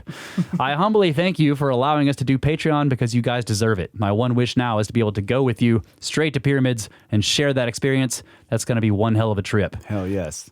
Thank you to all of you, Russ, Kyle, The Watcher, Laura, for your amazing podcast. Love you guys. Always have. Always will. Now I got to get back to work. From Tom Kryshek on the Discord. Man, Thank you, buddy. Thank you.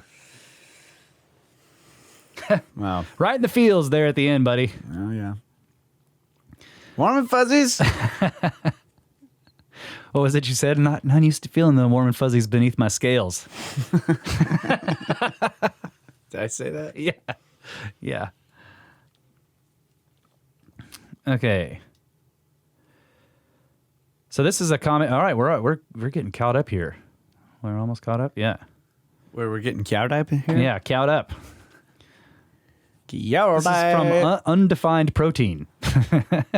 This is a comment on episode 205, Legends of the Skinwalker, from July 7th.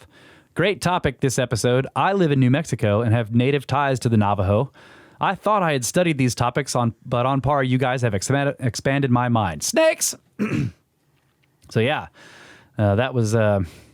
Thank you, Marty. Yeah, Marty. Legends of the Skinwalker. Thanks, man. This is from Anne. Called Magnetic Stones. Hi, Russ. On one of your visits with Soraya, you were all trying to remember where you heard about magnetically aligned stones. I was just re-listening to your episode 160 with Glenn Kreisberg.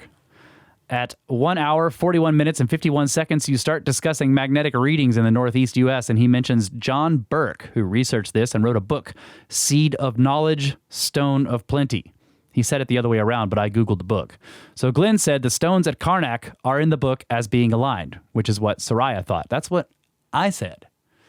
And I'm pretty sure I said it was me. So you can't like say Soraya said that when it was totally me. Well, the guy got the book reversed, and you got the person who said the quote reversed. So it's a fair deal. Oh, yeah, I guess it's a fair deal. But she says, so making a short story long, that is at least one place where you heard it. You can see what I've been doing all day. And she says, P.S. Horrors! This is a book I have not yet read. So I guess hopefully she's reading it. Seed of Knowledge, Stone of Plenty. Does sound like a good book. And by the way, Anne, Laura just showed me the sound bit that you sent in for episode 201, and it was awesome. And I don't know how that got overlooked, but it didn't end up in the show, and I feel terrible about that. But I'm going to put it in there. Didn't we just decide to blame it on Jeff? Yeah, of course. Yeah, it's totally Jeff's fault. But still, I'm going to put it in that show. Okay. Because, I mean, as we say, when we're trying to figure out what to do, many times we go by the idea that the vast majority of people are going to be listening to the shows in the future. Right. Not when they come out. So yeah, that is the optimistic it's still worth view. it to go back there. Yeah, that's the optimistic view. Yeah. That's right. The podcast is half full. Right. So we're going to go back there and put it in. Our podcast audience is always sincerely half full, yeah. sorry for whatever the issue was and how we didn't get it, but it was wonderful. So thank you very much for that. Yeah. And yeah, sorry it didn't get in the show. Okay. So this one says it's not intended to be read on the podcast, but I want to read it on the podcast anyway. Too bad. Yeah. He doesn't say don't. He said it's not intended. But I read it and I was like, this is great. It's called $50 Dynasty on Where Did the Road Go from Dave. Oh. I think I forwarded this to you when you sent it. So he says, in keeping with my spamming communication strategy, this is a duplicate of an email I sent to the band's Gmail address. Oh. It's not intended to be read on the podcast. It's more of an experiment in sharing candid thoughts with strangers. Who is this? From Dave. Okay. Says, so I just heard my first real $50 Dynasty song at the end of the latest episode of Where Did the Road Go? I only know your music from intro and bumpers for Brothers of the Serpent, and I assume Cosmographia. It's always stuck out to me as notably good, but holy shit, I had no idea what you were really capable of. Wow. This latest development in the somewhat one-sided relationship I have with you guys makes it feel imperative that I reach out a bit more personally than just as a fan. I am fully aware of how off-putting stuff like this can be, so sorry in advance. I don't know if Russ and Kyle are both in the band, but I feel like both of you are open-minded enough to find the following interesting, if maybe a little cringy and uncomfortable, but we are simpatico. He says, 1, I had a lumbar fusion back surgery in my late teens. 2, I marched DCI, Blue Devils and Cadets as a tenor player in the early 90s. Ooh. Yeah, Russ was in Southwinds. I was in Southwinds. Yeah, you guys kicked our asses. I do remember this email. Yeah. Yeah. 3, Russ is the only other person I've ever met who has read The Stars, My Destination, which is where Quant Stuff comes from. That's right. Well, Snake Stash has also read it. So just to say, you've met him too. Okay. 4, Neil Stevenson. Oh, yeah. Cryptonomicon. Yep. Snow Crash. 5, I think I heard one of you mention Olaf Stapledon, which is another one that no one else seems to know about. Well, that one doesn't ring a bell, buddy, so maybe I need to look that one up. To me. 6, totally unsatisfied with the state of knowledge in the world with a healthy dose of skepticism with the standard model story, yet not so stubborn about it that you won't admit when you're wrong. 7, tobacco. 8, music. And 9, also music. I'm sure there's more, but that last one is what pushed me over the edge into possibly creepy. I gotta get to these to know these guys mode. That song, man, it is effing great. So what's the last song we sent to Soraya for Where Did the Road Go? I don't know, because I think that's what he's talking about. It's from our most recent appearance on there. It wasn't. I don't remember. But get to the end of this email. I want because Okay. I think I remember something here. Yeah, so he's saying that song, whichever one it was that was on the last Road to the Road Go we were on, he says, fucking great. What drove this ridiculous attempt at connecting was that I can hear stuff in there that I bet you don't like, and I think I can hear what you're attempting to capture. I hear an appreciation of Johnny Greenwood and Mike Patton. I hear melodic, rhythmic, and lyrical sophistication born of serious musical discipline and thought. And there's a soul in there that comes off as easy, but that I know is the result of a lot of work. Wow, thanks. I spent 30 years doing the same sort of work before I finally gave up. This is not a sad story by any means. One day I had a vision of my unborn daughter running up to me as I arrived home from some future job. "Daddy!" she would yell as she headbutted me in the nuts while attempting to throw her arms around me. I quit the band I was in the next day, and 15 years later, my life is amazing and full of light and love. To me, all of this smells like resonance and cymatics. So allow me to sum up. I'm my personal cosmology of the moment. There is only one consciousness. It dances along, on, and within an infinitely dimensioned jeweled net woven of everything that can happen. My story is but one of an infinite series of partials that weave together to produce the barest fraction of an instant of a single pitch of a single instrument in an infinite orchestra performing an eternal symphony. It feels to me that we're maybe adjacent harmonics in that series, and I just couldn't let that go unsaid.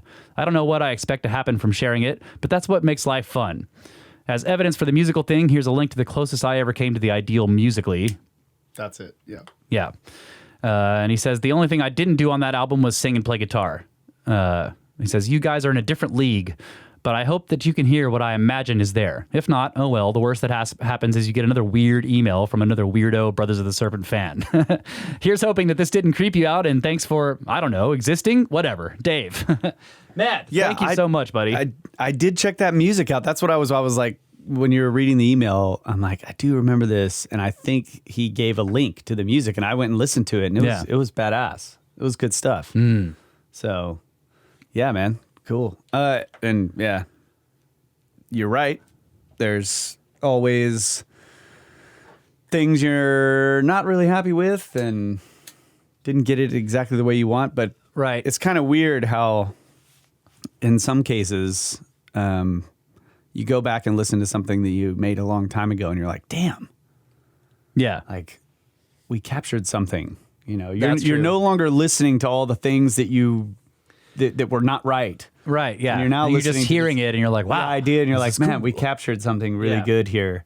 And that's part of what makes this particular project that we're working on, the Procession album, such it takes a long time because we decided we're not going to just draw the line and say, okay, we're done. We're going to let it sit and rest and go back and listen and work on it and keep, like an oil painting. Right. So it's... and it's an oil painting with multiple artists working on the same painting, which that's normal a bit, except that you have the master and he's painting the main things, but he's got apprentices that do background stuff and do, he's like, you paint the sky. I don't want to paint the sky. Here's some blue. Paint the freaking sky. Right. It's been a very fulfilling endeavor. And And it gets a little stressful sometimes with when we try to set deadlines. Yeah. So now we're in a position to be dealing with not deadlines per se, but we're dealing with people outside of the band in terms of the mixes, and it's like they have schedules, and so we've got to get this done, and then we have a limited amount of time. And of course, time is money. So it's moving into a new stage that we're actually learning to deal with and trying to make the best of it and spend our money wisely. The budget that we have to get it the best that we possibly can, and yet we know we're still going to end up in that same position. Yeah. Where there were just some things that we wish we could have gotten a little better. But, those things will fade, I think. Yeah. So Yeah, I mean, I don't know. I encountered this with... that's right. Just put this meme of, yes. Don't ask me when the album's going to be done. I encountered this with art, too. Oh, the Watcher says it was All the Miles was the latest one. Oh, okay. That we did that we sent to Where Did the Road Go? Okay. Really? That doesn't seem right. We did that a long time ago. Yeah. I don't know. I felt like I sent him a new one. Yeah. But whatever. He's probably right. He could be is the right. Watcher. I mean, he is the Watcher. Yeah. So we'll just go with he's probably right. Okay. Hey, this is Don't doubt the Watcher. He's probably right. this is from Roddy the Mammal. Hey. Yeah. It says a few future questions from Roddy the Mammal. Dear Ophidian siblings, apologies for not being in contact of late. I will be rather busy with some time travel experiments these last few weeks. And apart from a few minor perceptual side effects, they have been or will be successful. Regardless, I am, as ever, the loyal listener. I have continued to listen to future episodes of the podcast during these travels, which have left me with some burning questions as listed below. Please note that for each question, I have included the episode number for future and further reference, should the need arise to refer back to specific future episodes. 1. Episode number 658. Would not the high radioactivity of the surrounding soil make dating the Pearson's puppeteer fossil more difficult, not less?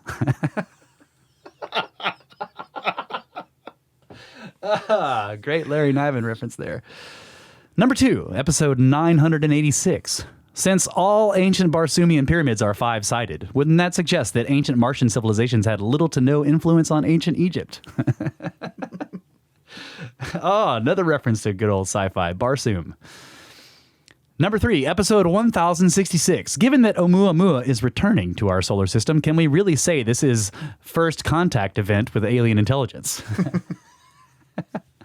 And 4, episode number 887. Now that Laura is elected world president, will the podcast be returning to bi-monthly schedule? As always, you guys do and will do a great podcast, except for episode 941. That one was brilliant. Thank you well in advance. Yours, Roddy the Mammal, from the future. Well, I guess we'll have to wait until To answer your question later. That's right. But I know that after we will answer your question, it's going to be a very good set of brand new questions. That's right. That's right. That's awesome. Answering those future questions will only bring up new future questions farther in the future. Thanks, Roddy. Always great to hear from you, buddy. Okay, this is a possible purpose of nubs. Bring it on. Yeah. Bring on the possible purpose of nubs. I'm ready. Let me get my destruction hammer. What's up, fellas? Love the fact that you guys have the same questions I do on given narratives. From the dating of Egypt's mysteries to the origin of man or the missing persons of 411. I share your curiosity on many of the same subjects and have for quite a while. I only have one friend that I can confide in, and sometimes I feel like I talk him out of interest. So it's great that through Uncharted X and the Randall Carlson podcast, I've found you guys. Anyway, enough of me rambling. The reason I emailed is to get you guys to hear my theory on the possible purpose of the nubs throughout the ancient world. While watching your swapcasts with Uncharted X, I got a good look at the nubs on the huge carved rocks in there in Ollantaytambo in Peru, and also the places where some of those massive rocks were possibly carved from. So here we go. What if the nubs are from the rock's last attached place to the parent rock? For instance, what if they wanted to work the entire rock and left it attached at those small locations to the parent rock, so therefore all sides, including the backside, could be worked while the rock is left attached at the nub point and basically suspended in air? Hopefully that made sense to you. Then, when finished, all it would take would be to wiggle the rock from side to side or up or down into the point where it's vibrating enough to break away at those nub-attached points. I know it sounds weird, but hopefully you guys can picture what I'm saying. Absolutely. Then, once it's dislodged, the nub points could serve a couple more purposes. I have worked in the tree cutting business for a while, and plenty of times we've had to cut blocks out of the tree trunk and load onto trailers by hand due to no access for our machinery. I've had to manhandle some pretty big blocks of wood before. Talking about a 36-inch wide oak block cut 24 inches long. Some blocks to where a limb would be cut off would have a sort of a nub or two on them, and I noticed that if I teetered the block up on the nub, I could slide it around the trailer with less effort compared to the block laying flat. Now imagine the same with the huge carved rocks being pushed or dragged across a hard surface being in contact with the ground only at the nubs. This also causes less surface contact and therefore less friction, so basically it can glide across a hard surface with more ease than laying it flat, same as the block of wood. After being dragged, the nubs would now be in a rounded form, as we see now. Another purpose for them in transportation would be to keep the massive slab off the ground, giving access to the bottom for lifting or tying ropes. Picture the ropes looping under the nubs and going over the top of the rock into the back while trying to stand the rock into place. Remember the double carved outcropping of rock in the background on Ben's video in Peru? Wouldn't that be possible with nub carving example I gave earlier? Remember the nubs way up the mountainside? Wouldn't that be evidence of it being done the way I presented? Anyway, my fellow serpents, hope you guys find this email and entertain my suggestion. Love the podcast and keep it up because I got a feeling it'll blow up soon. By the way, that Skinwalker Ranch episode with Marty kicked ass. Oh yeah, almost forgot. I'm a cottonmouth from central Louisiana that goes by the name MJ, my serpent family. Not too far away from you guys. Good luck and God bless. Snakes! Really cool, yeah. Yeah. So I'm imagining a lot of these nubs are like on the bottom edge. So they would have to cut the rock out. Some of these rocks, they would have to cut them out at diagonals for the nubs to actually hold this giant boulder up. Yeah. So that in other words, where the nub is located becomes the bottom corner of a sort of more diagonal, where the mass of the rock is centered over the nubs. Yeah. Because when they put them on the wall, they're facing out. Yep. And they're usually on the bottom Right. of that cut rock. So how much, I guess, it seems like you'd have to remove a lot more rock. Yeah. To do this diagonal pattern. Yeah. I don't know. It's sometimes they're in weird places, but you're right. Usually you see them at the bottoms, but that's in the structure that they're put into. So where were they when they were still being quarried? Because he's saying maybe the nubs were a system of having the rock be complete, like still attached, but floating. But if you imagine that it's sticking out sideways, or if it's balanced on the nub, then the entire thickness of the block as it goes into the wall would be just hanging, and all of that leverage. Yeah, I know. That's what I thought too. I just don't know. That's why I'm saying it would have to be turned diagonally, right? Yeah. It just doesn't seem like the stone would usually have that much shear strength for that small for it nub. to hang For it to hang the it, side, yeah. off to the side. Right, yeah, exactly. That's why I'm saying the nub would have to be on the bottom, and the center of gravity of the stone that they're cutting would need to be over top of the nub. Yeah, okay, I see. Instead of it hanging, it's sitting on it. It's sitting on it. Okay, therefore, it would, and of course, they don't want the nub on any contact surface where the stone is going to be contacting the other surfaces of other stones. Yeah. So it has to be on the front or back. Right. So that would position the block at a diagonal. Like it's turned up like where the corners are straight up above on the top, the bottom, and the left and right. Okay, yeah. I think I see what you're saying. Or even diagonal in more than like both like two axes. Yeah. It's like, how would you balance a cube on a corner, right? That's kind of like, imagine a cube and you're trying to balance it on the corner of it. Mm-hmm. Yeah, you won't be able to balance it on something that's off to just to one edge of one of the squares. You would have to do it on a corner. Yeah. That's what you're saying, yeah. Otherwise, it puts shear forces on that small thing. And in some cases, these nubs are very small and the rock is gigantic. Yeah, right. But all the other stuff about moving the stone and keeping it off of that surface, yeah, that makes a lot of sense. Like you're always laying it down where the nub is down on the ground, propping it up, so it's easy to put rigging underneath it. That all makes a lot of sense. Yeah. The only problem with like shifting it around, like yes, you need a hard surface. Like the example you gave of moving a block of wood around on a trailer, you're either moving it around on other wood or the trailer's metal or something.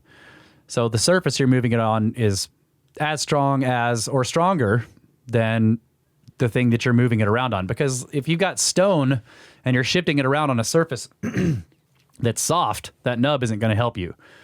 You know, it's actually going to be worse because the nub will dig in. Yeah, that's what I was going to say. It's soft, it'll dig in. Yeah. But still, it's, you know, all these ideas are great because we don't know what they're for and we have to talk through them and think about them and, you know, and then totally trash them. Which is what Kyle does. That's his job. Unless you could figure out a way to cut out I mean, just now people are posting nub pics in there. Yeah, nub pics. Just trying to imagine the amount of stone you would have to remove in order to not quarry, in order to quarry these stones in that sort of upright diagonal fashion, like the stone standing on corners.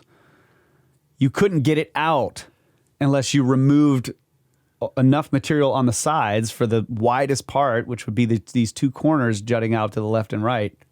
So it would be so wasteful in terms of material. Yeah. So I just don't know. I don't know. Notice how this recent, I'm going to talk about a picture here, but they correspond to blocks below them. That's interesting. I don't know if that's really a pattern, but you see there's two on that one because there's two blocks below it. Like the nubs are separated by the seams of the block below. You see that? Good point, yeah. And it's not always like that, but I just saw that pattern in that particular picture. Anyway, time for a break. Thanks for the emails. Looking at nub pics. Yeah, nub pics. All right. We're going to take a break. We'll be right back for the final segment. Snakes!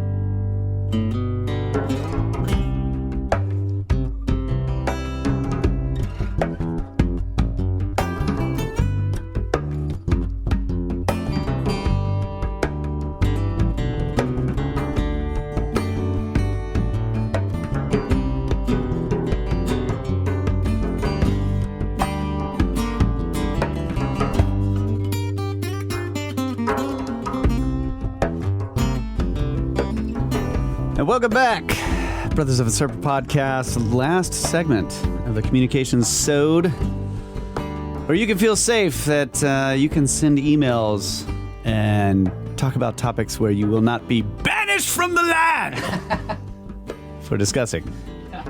Not political, though. Just strange ideas about ancient history. I mean, you can send whatever you want, but won't get read on the show. Won't get read on the show. That's right. Okay, so we're continuing forward here. We're up to July 12th. And this is from Bob. It's called Hey. It says, hello, Snake Bros from a currently rainy southern England. New listener, thanks to Randall, but old to the mysteries. I am also a musician, and I love your musical interludes. They get better and better. I particularly love the epic verb piano spooky theme in the Skinwalker episode. Anyway, so glad I found the pod and found the Discord. Great minds all over. Currently working my way through the older episode and Randall's Cosmographia. Plenty of content to while away the hours while working. Thanks again. I am wearing my t-shirt with pride, hoping to run into another UK snake somewhere on my travels. Thanks again, Snakes, from Bob. And yeah, he sent a picture of himself wearing the t-shirt in the studio, it looks like. Got lots of musical stuff in the background. And also in full ski mask gear, which is cool. Where is he? He says he's in the UK. Hey, we got plenty of UK snakes. He just says currently rainy southern England. And that was currently at what time of year? July 12th. Yes. Sorry, it's not actually current. Okay, let's see. What do we got here? Okay, this is called, from who?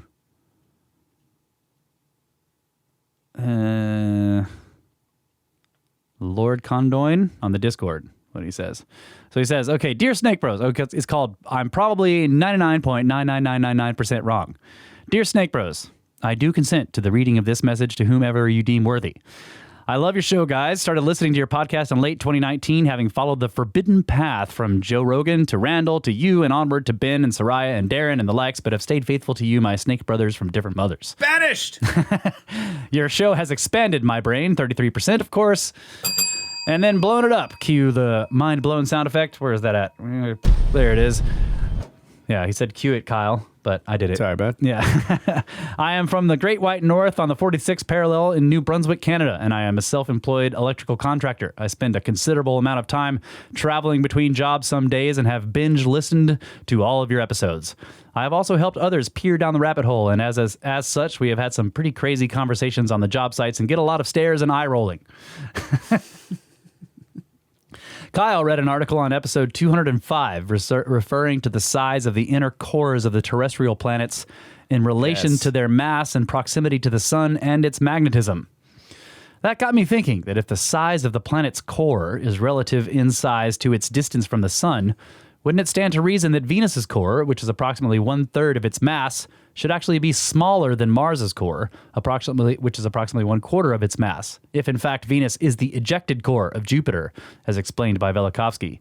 Does this disprove Velikovsky's theory? And if Venus's core is actually 1/3 of its mass, as scientists think, then maybe, just maybe, they should hear my theory. Remember, I'm probably 99.999% wrong. But what if Earth and Venus were at one point binary and orbited one another while orbiting the sun? And what if they had a degrading orbit that was bringing them closer to each other to the point of collision? And what if they collided and that is what created our current moon? Not that that actually could be, because our moon is a spaceship, right? And as a result, the collision gave Venus an opposite axial rotation, also sending it out of its binary orbit and into its own orbit separate from the sister planet. I don't know. Maybe I'm crazy. The long winters and short summers up here will do that to you, I guess. And anywho, that's my amazing bullet hole riddled theory in a nutshell. Thanks for listening, and thanks for all the great shows. Looking forward to more. Slitheringly yours, Mark, a.k.a. Lord Condoin on the Discord. And he says, P.S. The fact that I'm a journeyman electrician, does that mean I have to believe in the electric universe? What is that? I've never heard of that. Never heard of that. Mark. Actually, no, I think this is this whole part about, Venus being the ejected core of Jupiter and it having 1/3 of its mass being its core, as scientists currently think. Would that disprove Velikovsky's theory? No, because if what Velikovsky was saying is true, it was basically mostly core that got ejected. So it having a very large Venus being mostly core makes sense, right? In terms of this. It would make it coincidence. Well, maybe that not. It ended up closer to the sun. Yeah, well, maybe if there's some kind of magnetic. Oh well, yes, resonance. because a lot of these, a lot of these systems are reversible in a way. Like one can cause the other, and likewise the other can. Okay, so if planetary formation results in large cores being closer to the sun, then it also makes sense that if a rogue body came in with a large core, it would end up closer to the sun. It's possible. Right. I don't know this for sure. I mean, I just, it's like, it's possible, is what I'm saying. A lot of the systems work that way, right? Like piezoelectricity, for example. Yes, you can reverse the process. Yeah, if you hit it with a hammer, it makes electricity. If you hit it with electricity, it vibrates. It makes it a hammer. It was hit with a hammer. So, I don't know. If you hit it with a hammer, it makes electricity. If you hit it with electricity, it hits a hammer. That's how it should go, right? It hammers. Right. Okay, this is from That's a phenomenon of transducers, is they are always the process work is both reversible. ways. Yeah. Okay, this is from the Dan Man, Daniel. It's called Snakes. He says, Snake Bros, salutations from Minnesota. It is I, the Dan Man. I have finally finished listening to all of your sweet, sweet podcasts. Listening to the podcast in chronological order was amazing. It was awesome going back and hearing your progression and refining of style. I started listening maybe in the mid 150s and quickly realized I needed to go back to the future. Wait, that's wrong. Okay. Anyways, I love what you're doing. Just ordered my Johnson t-shirt, which I will probably wear too much. I did want to direct your attention to some things I have been seeing on the old internet machine. I have heard about step pyramids on Champ Island in Russia. Called the Kola pyramids that are dated, quote unquote, to 9,000 to 12,000 years ago. Impossible blocks strewn about and precision cuts. After seeing this, I thought this may be a job for the Snake Bros. Again, I love what you do. As soon as I am able, I will help you get to pyramids through Patreon. Depending on how the year goes, I may join you for the Giza trip. If not, I will do a contact at the cabin in the States. Then I can bring my guitar and or giant djembe for epic jams. Hell yes. Much love from the Dan Man. Snakes! Yeah, Russian pyramids I haven't heard of, but I need to check that out.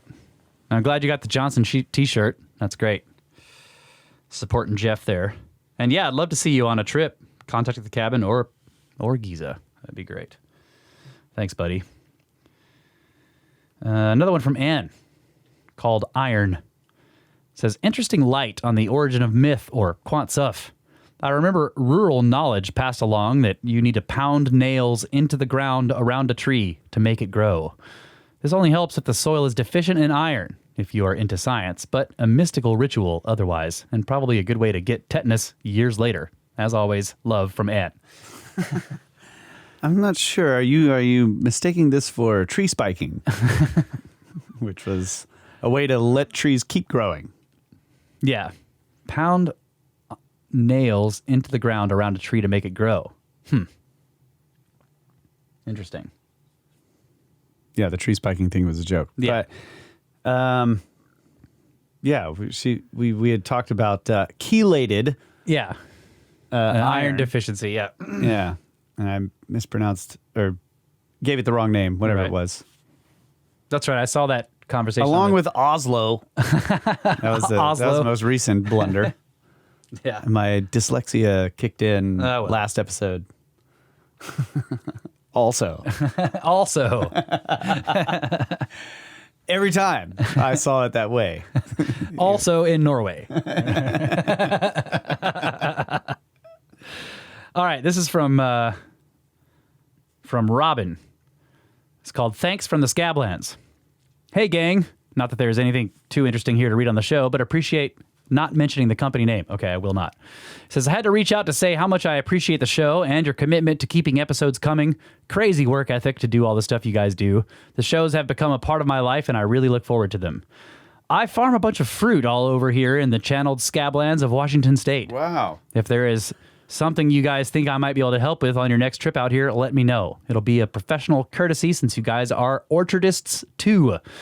I also used to be a professional winemaker at a small place, and it's fun for me to hear the updates of what you guys are working on with your own stuff. Snakes from Robin. Man, you guys have some beautiful orchards out there. Oh, yeah. Yeah, we drove driving by them and just marveling at the beauty. Yes. And the scale at which you guys are farming out there. It's awesome.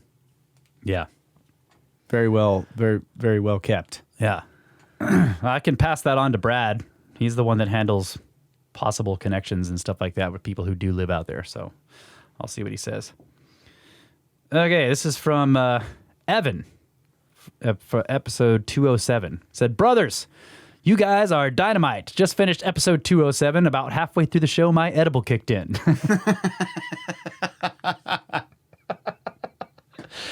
I started thinking about all the kids who were found alive. So we're talking about 411. Someone, Snakes, need to investigate the lives of these kids. What might they all have in common? Thanks for the groovy podcast. I expect a full report on the missing 411 kids by episode 211. Whoops. That's a great idea. Oh, yeah. Sorry about that. Yeah, and you're not getting it. But hey, amazing that you predicted when your email would be read on the show. That's pretty fantastic. Wow. Yeah. Snakes from Evan. Oh, and it says he's a cartoonist and illustrator. Cool. Make a show art. Yeah, that's a really great idea. Like it's one thing we talk about, trying to contact these families and get stories, and that's could prove to be very difficult to get information. But if we're looking at possibly some intelligence behind these disappearances, Right. then there might be a pattern in the survivors. What are their lives like? Right. And do they have certain abilities? Are they all mathematicians or what? Yeah. That would just be interesting to take a look. Yeah. Not my job. Find somebody else to do that. We'll talk about it on the show. Yeah. Yeah, patterns like that. One of the questions I had was, what are the phases of the moon when these disappearances take place? Politis looks at storms that show up, other strange things. But yeah, like what things about the people's lives would be interesting, especially if it's lives after they survived. What commonalities do they have before they disappear? And what commonalities do they have afterwards as well? Who knows? Could get some interesting data that way. And people have also written in asking, like, has anybody interviewed these kids who were found alive? And as far as I know, that hasn't really happened, and that's a tough thing to do. It's like, do you reach out to these people and say, hey, I understand you disappeared without a trace and then showed up and it was a strange, mysterious disappearance, and I'd like to talk to you about your experience. Like, I guess you could do that. Well, but it's not to talk about their experience, but maybe they're on LinkedIn. And they're professionals and they do stuff, and you can just find stuff out without being intrusive. Yeah, that's true. Just who did they become? Because a lot of these are old. Yeah, right. Some of them are too old, but you might be able to find records of that person's career. Mm-hmm. True. It'd take a lot of work, and one way we keep putting out so many episodes is we make sure it doesn't take a lot of work. Yeah, that's right. It takes as little work as possible. Yeah. Yeah, so Evan will be looking forward to your report on that, and we'll read it on the show. We're looking forward to that on 213. All right, this one's called Contact from William. It says, hi, Russ and Kyle. This is William, also known as Alton Barnes through Patreon. I would like to thank you for the benefit you provide mankind. I receive a lot from your podcast. I want to comment on your pyramid scheme. I am happy and proud to participate and glad to hear that you may be going soon. Cheers to that. Would you look into something while there? I believe the dude that is attributed to building the big one really did not. I believe that he built the satellite pyramids for him, his wife, and a couple of his sons and spruced up the Sphinx. If you could check into that for me, I would appreciate it. Have fun over there and don't drink the tea, just bottled beer. I would like to say something about Zachariah Sitchin. I knew him and was at a crop circle conference with him at 94 in Salisbury, England. I ran his slide projector. He was a very good Homo sapiens sapiens. He had a heart of gold and was not out to scam anyone. One last thing. Here's something to chew on. I wonder if Bigfoot is a Denisovan. Thank you for your time. I know you guys are very busy. From William. And P.S. I know how to get 60% brain expansion. Listen to the podcast while asleep, and then listen to it again while you're awake. Go Snakes, go. Wow, that's cool, man. New Sitchin, that's cool. Ran his projector for him at a crop circle conference. I really appreciate that anecdote. Yeah. I also do not think he was out to scam anybody, right. as a lot of his detractors claim. Yeah. Yeah, I loved his work, and I thought it was very. There was a lot of great connections, and also it was very imaginative, but not in a bad way. I don't think. I really appreciate all of his work. So Yeah. thanks for that. Yeah, thank you. Okay. This is from Kyle, called Open-Ended Questions. He says, I wanted to write you a quick message pertaining to the David Paulides Missing 411 episodes. feel free to read it on the show 3 months after you receive it. Well, we're catching up today. What I really have is an open-ended question for you guys and the snake community in general. And my question is, what happened to all these children that were found alive later in life? What? Did they ever have any other abduction phenomena type experiences? Did they die young or live long lives? What about nightmares or recovered memories? What about their careers? Were they more successful than many of their peers? I guess my main question is, did these children seem to be modified or different than their peers because of these experiences? Just something I wondered after listening to the episodes. On a side note to Kyle, I am the guy that said one of his bumper songs sucked. I've never played it again. But it was the one that I thought sucked. He indeed did eliminate the song from the rotation. Yes. And also, I am happy to report that in my not professional or consequential in any way personal opinion, everything, including the new stuff, has been quite good since that email I sent. It's hilarious. That's right. We got the email. It's like, only one of them sucks. And you're like, I know which one that is. And he's never played it again. So he says, keep doing what you're doing, and I can't wait for the next 200. You're a snake bro in Ohio, Kyle. That's hilarious, dude. Holy crap. and yeah, awesome idea as well. Yes. Snake brands think alike. That's right. But I didn't think of it. But yeah, that's. I want to know. I want someone to do this work. Yeah. So that we can, so that Russ can read about it to me and I can comment on it. Okay. This one's from William, another William. He says, theory about 411. What's up, snakes? Not sure if you're familiar with Joshua Cutchin's work, but he's a folklorist with some books out. But if you look into his work and other works on the Fae, it seems there are parallels everywhere in the fairy folklore and the missing 411 phenomena. From complete disappearances to vanishing from one area and showing up in another. It seems like this phenomena has been happening forever and we're just figuring it out now, and its mysteries draw us in. I love when folklore seems to describe what we struggle so hard to figure out, from the UFO and abduction phenomena to the Bigfoot conundrum and deep into the missing 411. Just a thought. By the way, I love you guys and will become a Patreon soon. I'm on a Patreon kick and you guys are next on my list. Can't wait for all the extras and to have more snakes in my life. From William. And by the way, you can use my name all you'd like if I ever make it onto a show. Take care. Oh, and he says, he's got a follow-up here. He says, oh, damn. You guys mentioned the Fae in the second episode. Sorry about that, but if you haven't been through Cutchin's work, check it out. My bad. Snakes from William. And yes, we actually had Josh on the show. When was that? It was right around the Contact the Cabin. What? We interviewed him. Did we have him on our show? Yeah, we interviewed him at the Orchard. Remember? We were all set up to do one of the... Man. You remember that? Yeah. We interviewed him in the Orchard Villa House because we had the whole studio over there for the internet connection because we were running the Contact at the Cabin meetings. Yeah. And yeah, we interviewed Josh, talked to him about his work. And I was thinking we also were on with him on Where Did the Road Go? Yeah, we have been with him on Where Did the Road Go as well. And yes, I'm familiar with his work. I've read, let's see, the first one was, what was it called? A something feast? He's got a couple of good books. And now he's got the Bigfoot book that came out. Trojan Feast. Thank you, John. Thanks from the troll pit there. Trojan Feast was really good. I did read that one, and I bought the Where the Footprints End, part 1 and 2. I haven't read them yet, but I need to do that. He's also a badass tuba player. Yes, he is. That's right. He freaking plays some great tuba. Yeah. I've never heard. I listened to some of his stuff after hearing it on Where Did the Road Go, and I was just like, damn, I never knew that this could be such a funky instrument. Like, yeah. The way he plays it is cool. Yeah, it is. He's really good. Yeah. Okay. This is from John, called Skinwalker Ranch. He says, howdy, howdy, snakes. Just a few thoughts on your latest Skinwalker Ranch episode.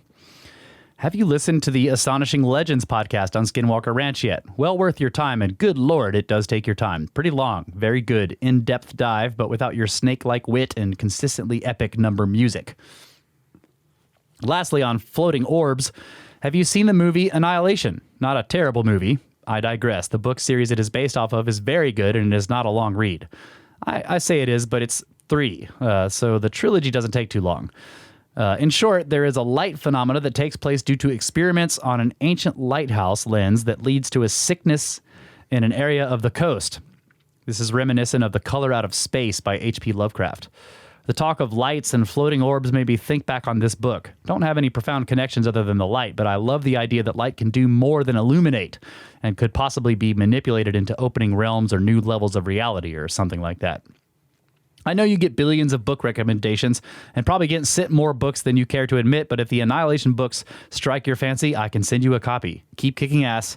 Your brother in the North, John. I did love The Color Out of Space by H.P. Lovecraft. That was a really weird story. Really strange. I mean, it's all, it's HPL. They're all strange. But yeah, this impossible color comes from space and invades the planet and just starts destroying everything.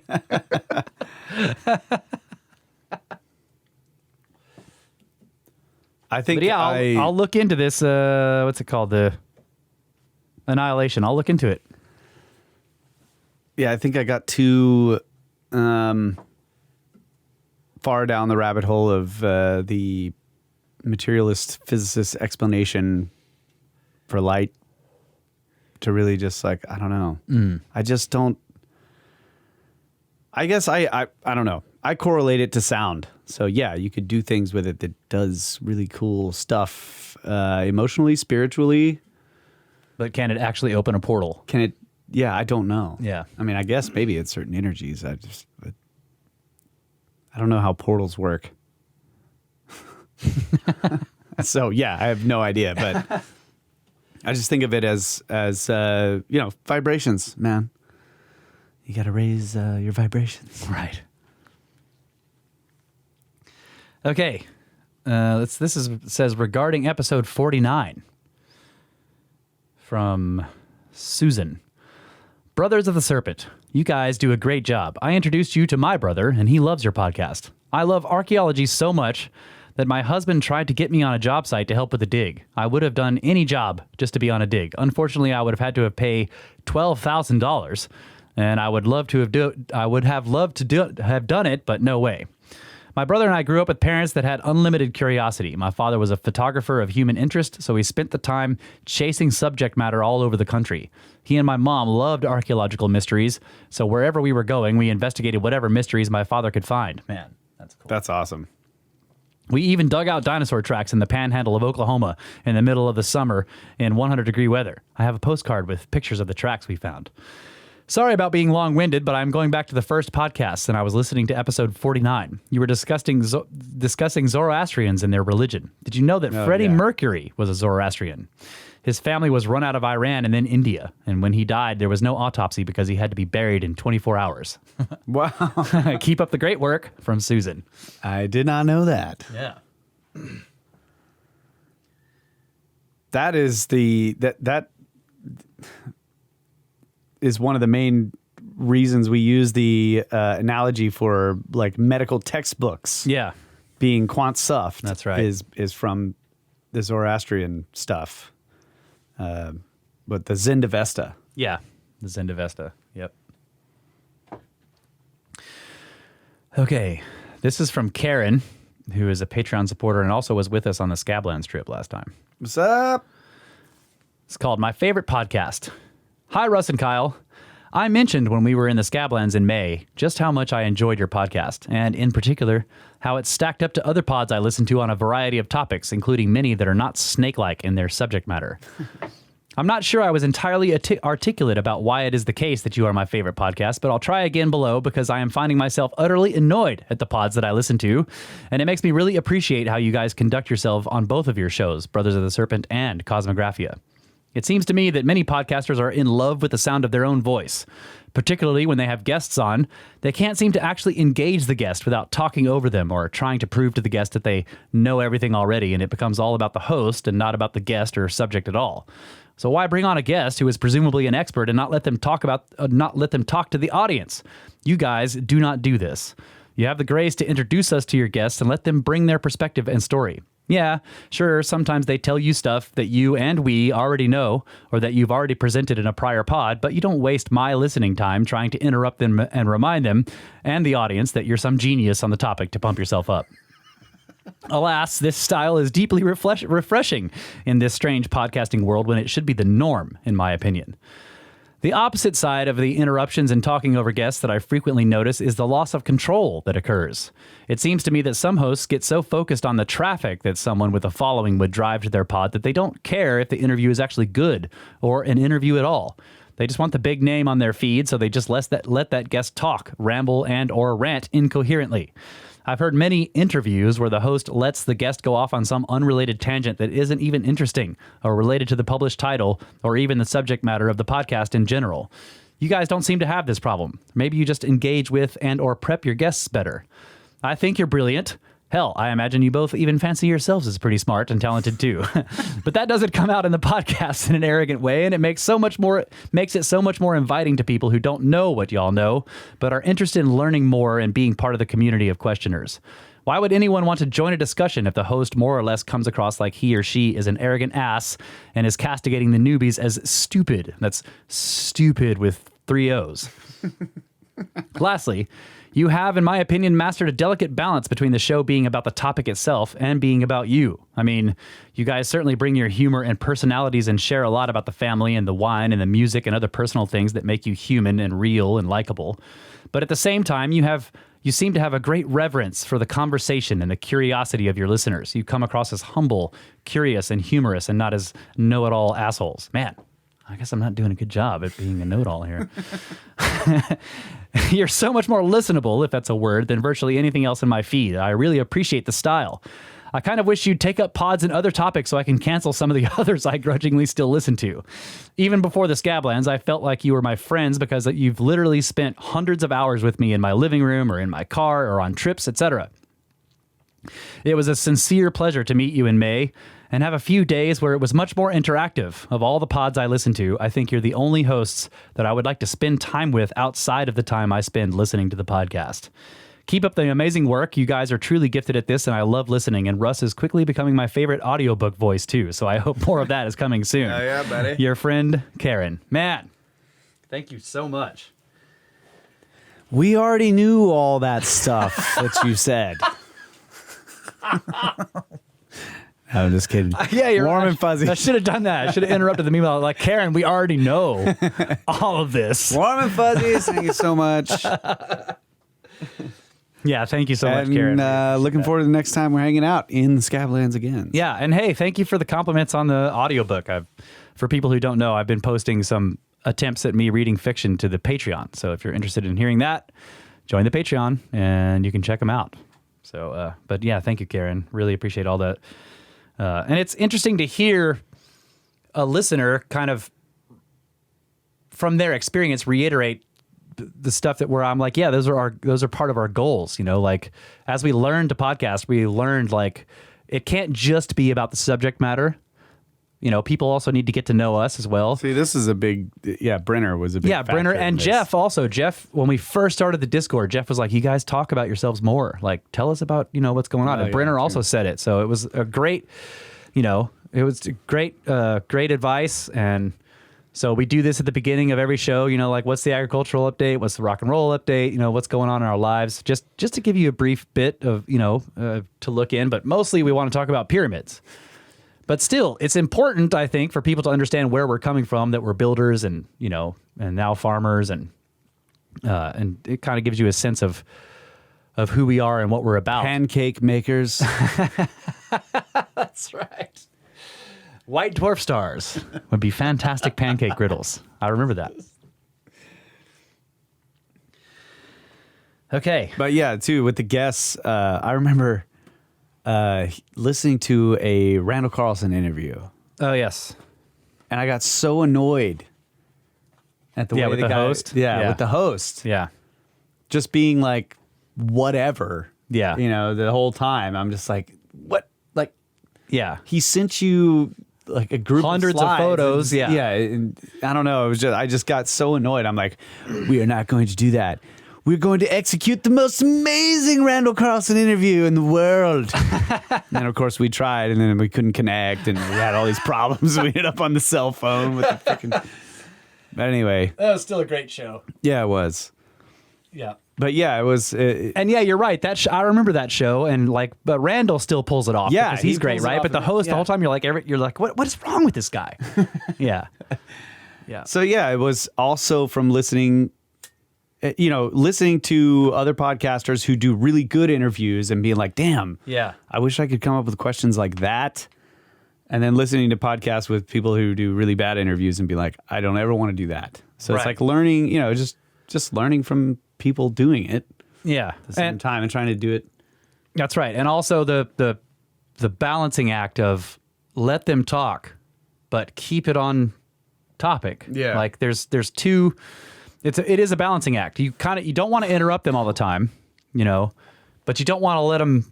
You do need to keep asking questions, especially because a lot of times, at least with me, some of these people that we've had on, I've heard them being interviewed in multiple other places, and I know I have questions that haven't been asked that Yeah, I've ever yeah, heard, right? that's So another one, yeah. I'm like, I've got these questions that I want to ask, but at the same time, we view this in our minds as it's an ongoing conversation. So you try to have the interview really come off as a conversation rather than an interview. And so that means that in some ways you do let the conversation go where it goes based on what the person is saying, even though in your mind you have a few questions you want to try to ask during the course of the show. You just have to find the right place to put them. So it's always fun. And yeah, having guests on is fun, but we're not really a guest show. That's an occasional thing. It's fun to do, but for the most part, the purpose of our show is for us to talk through these issues and these topics and these mysteries ourselves and with you guys, which is what we're doing right now. These interviews these emails are part of that process. Yeah. So thank you so much Yes. for that. And also just for all of you out there engaging with us and going on this journey. So it's been Absolutely. awesome. Well, I think we're out of time here, but we're pretty much caught up. We're into August. So All right. That's awesome. yeah. Should we do a Patreon segment afterwards? How much? It's 5:16. What do you think? We're going to figure this out on air.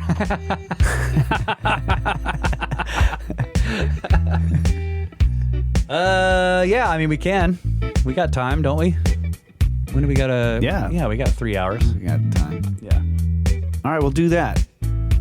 Screw it. Okay. We're just gonna go for it. What are we going to talk about? I'll on Patreon? come up with the subject matter. We're going to have a Patreon segment for this episode, and Kyle's going to come up with the subject. So It's gonna be amazing. yeah. Meanwhile, you guys can get a hold of us, brothersoftheserpent@gmail.com. You send emails to that email address, and I do get them. I do read them all, and I categorize them, and I select the ones I want to read on the show.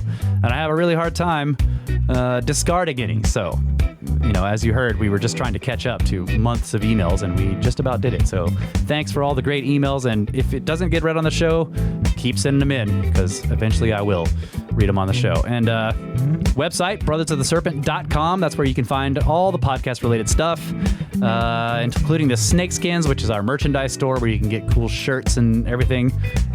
Join the pyramid scheme. Support the show, value for value. If we give you guys any value, give us some back, however much you think it's worth. The Patreon has different tiers, and like we said, we're doing Patreon content, so you can get that there. Or if you just want to do a one-time donation, you can do that through PayPal. There are buttons for both of those on the website. And I have a message from Joseph, who sent us a one-time donation on PayPal. He says, "Hi, Snake Bros. Please accept this small amount towards the podcast. It's really been a great distraction during the COVID quarantine. Wishing you and your family all the best. Joe from New Jersey." All right. Thank you, Joe. Thank you, Joe. And thank you to everybody else who has also donated to the done one-time donations or whatever you've done with the PayPal. And also very much appreciation for everybody who's joined the Patreon Yes. recently. I just got the deposit into the PayPal from Patreon. From and it's just like, wow. month. Yeah. It's growing by leaps and bounds, It guys. is. Thank you So very much. Thank you all so much. And let's see, what else is on the website besides the Patreon? Okay, there is a Facebook group. You can find that on Facebook. there's a Discord. So if you want to join the Discord, you want to troll us when we do live shows like we did today, you can join the Discord. There's a link to that on the website. And thanks to History Ship for making all of our YouTube videos. This guy has put in so much work. Over 200 episodes he's turned into videos for our YouTube channel, which really helps us a lot. That's great value for value right there. Time, talent, and treasure. That's what the value for value is about. And thanks to Soraya, for Where Did the Road Go, and Ben from Uncharted X. And also I want to thank Darren and Graham from the Grimerica Show. And all you listeners out there. Huge thanks to those guys. Yeah. And recently Ben inviting us on this Egypt trip. Yeah. Holy crap. Yeah, we're going to be co-hosts on his upcoming Egypt trip in October. It's an amazing opportunity, and we want to have very special thanks to him for extending that invitation to us. Yeah, and he's down in Peru right now, so we hate him. But other than that, really mad about he's that. He's great. And thanks to all of you for making this happen. That's right. We love you guys. Always have. Always will. Good night, Adamu. Get back to work!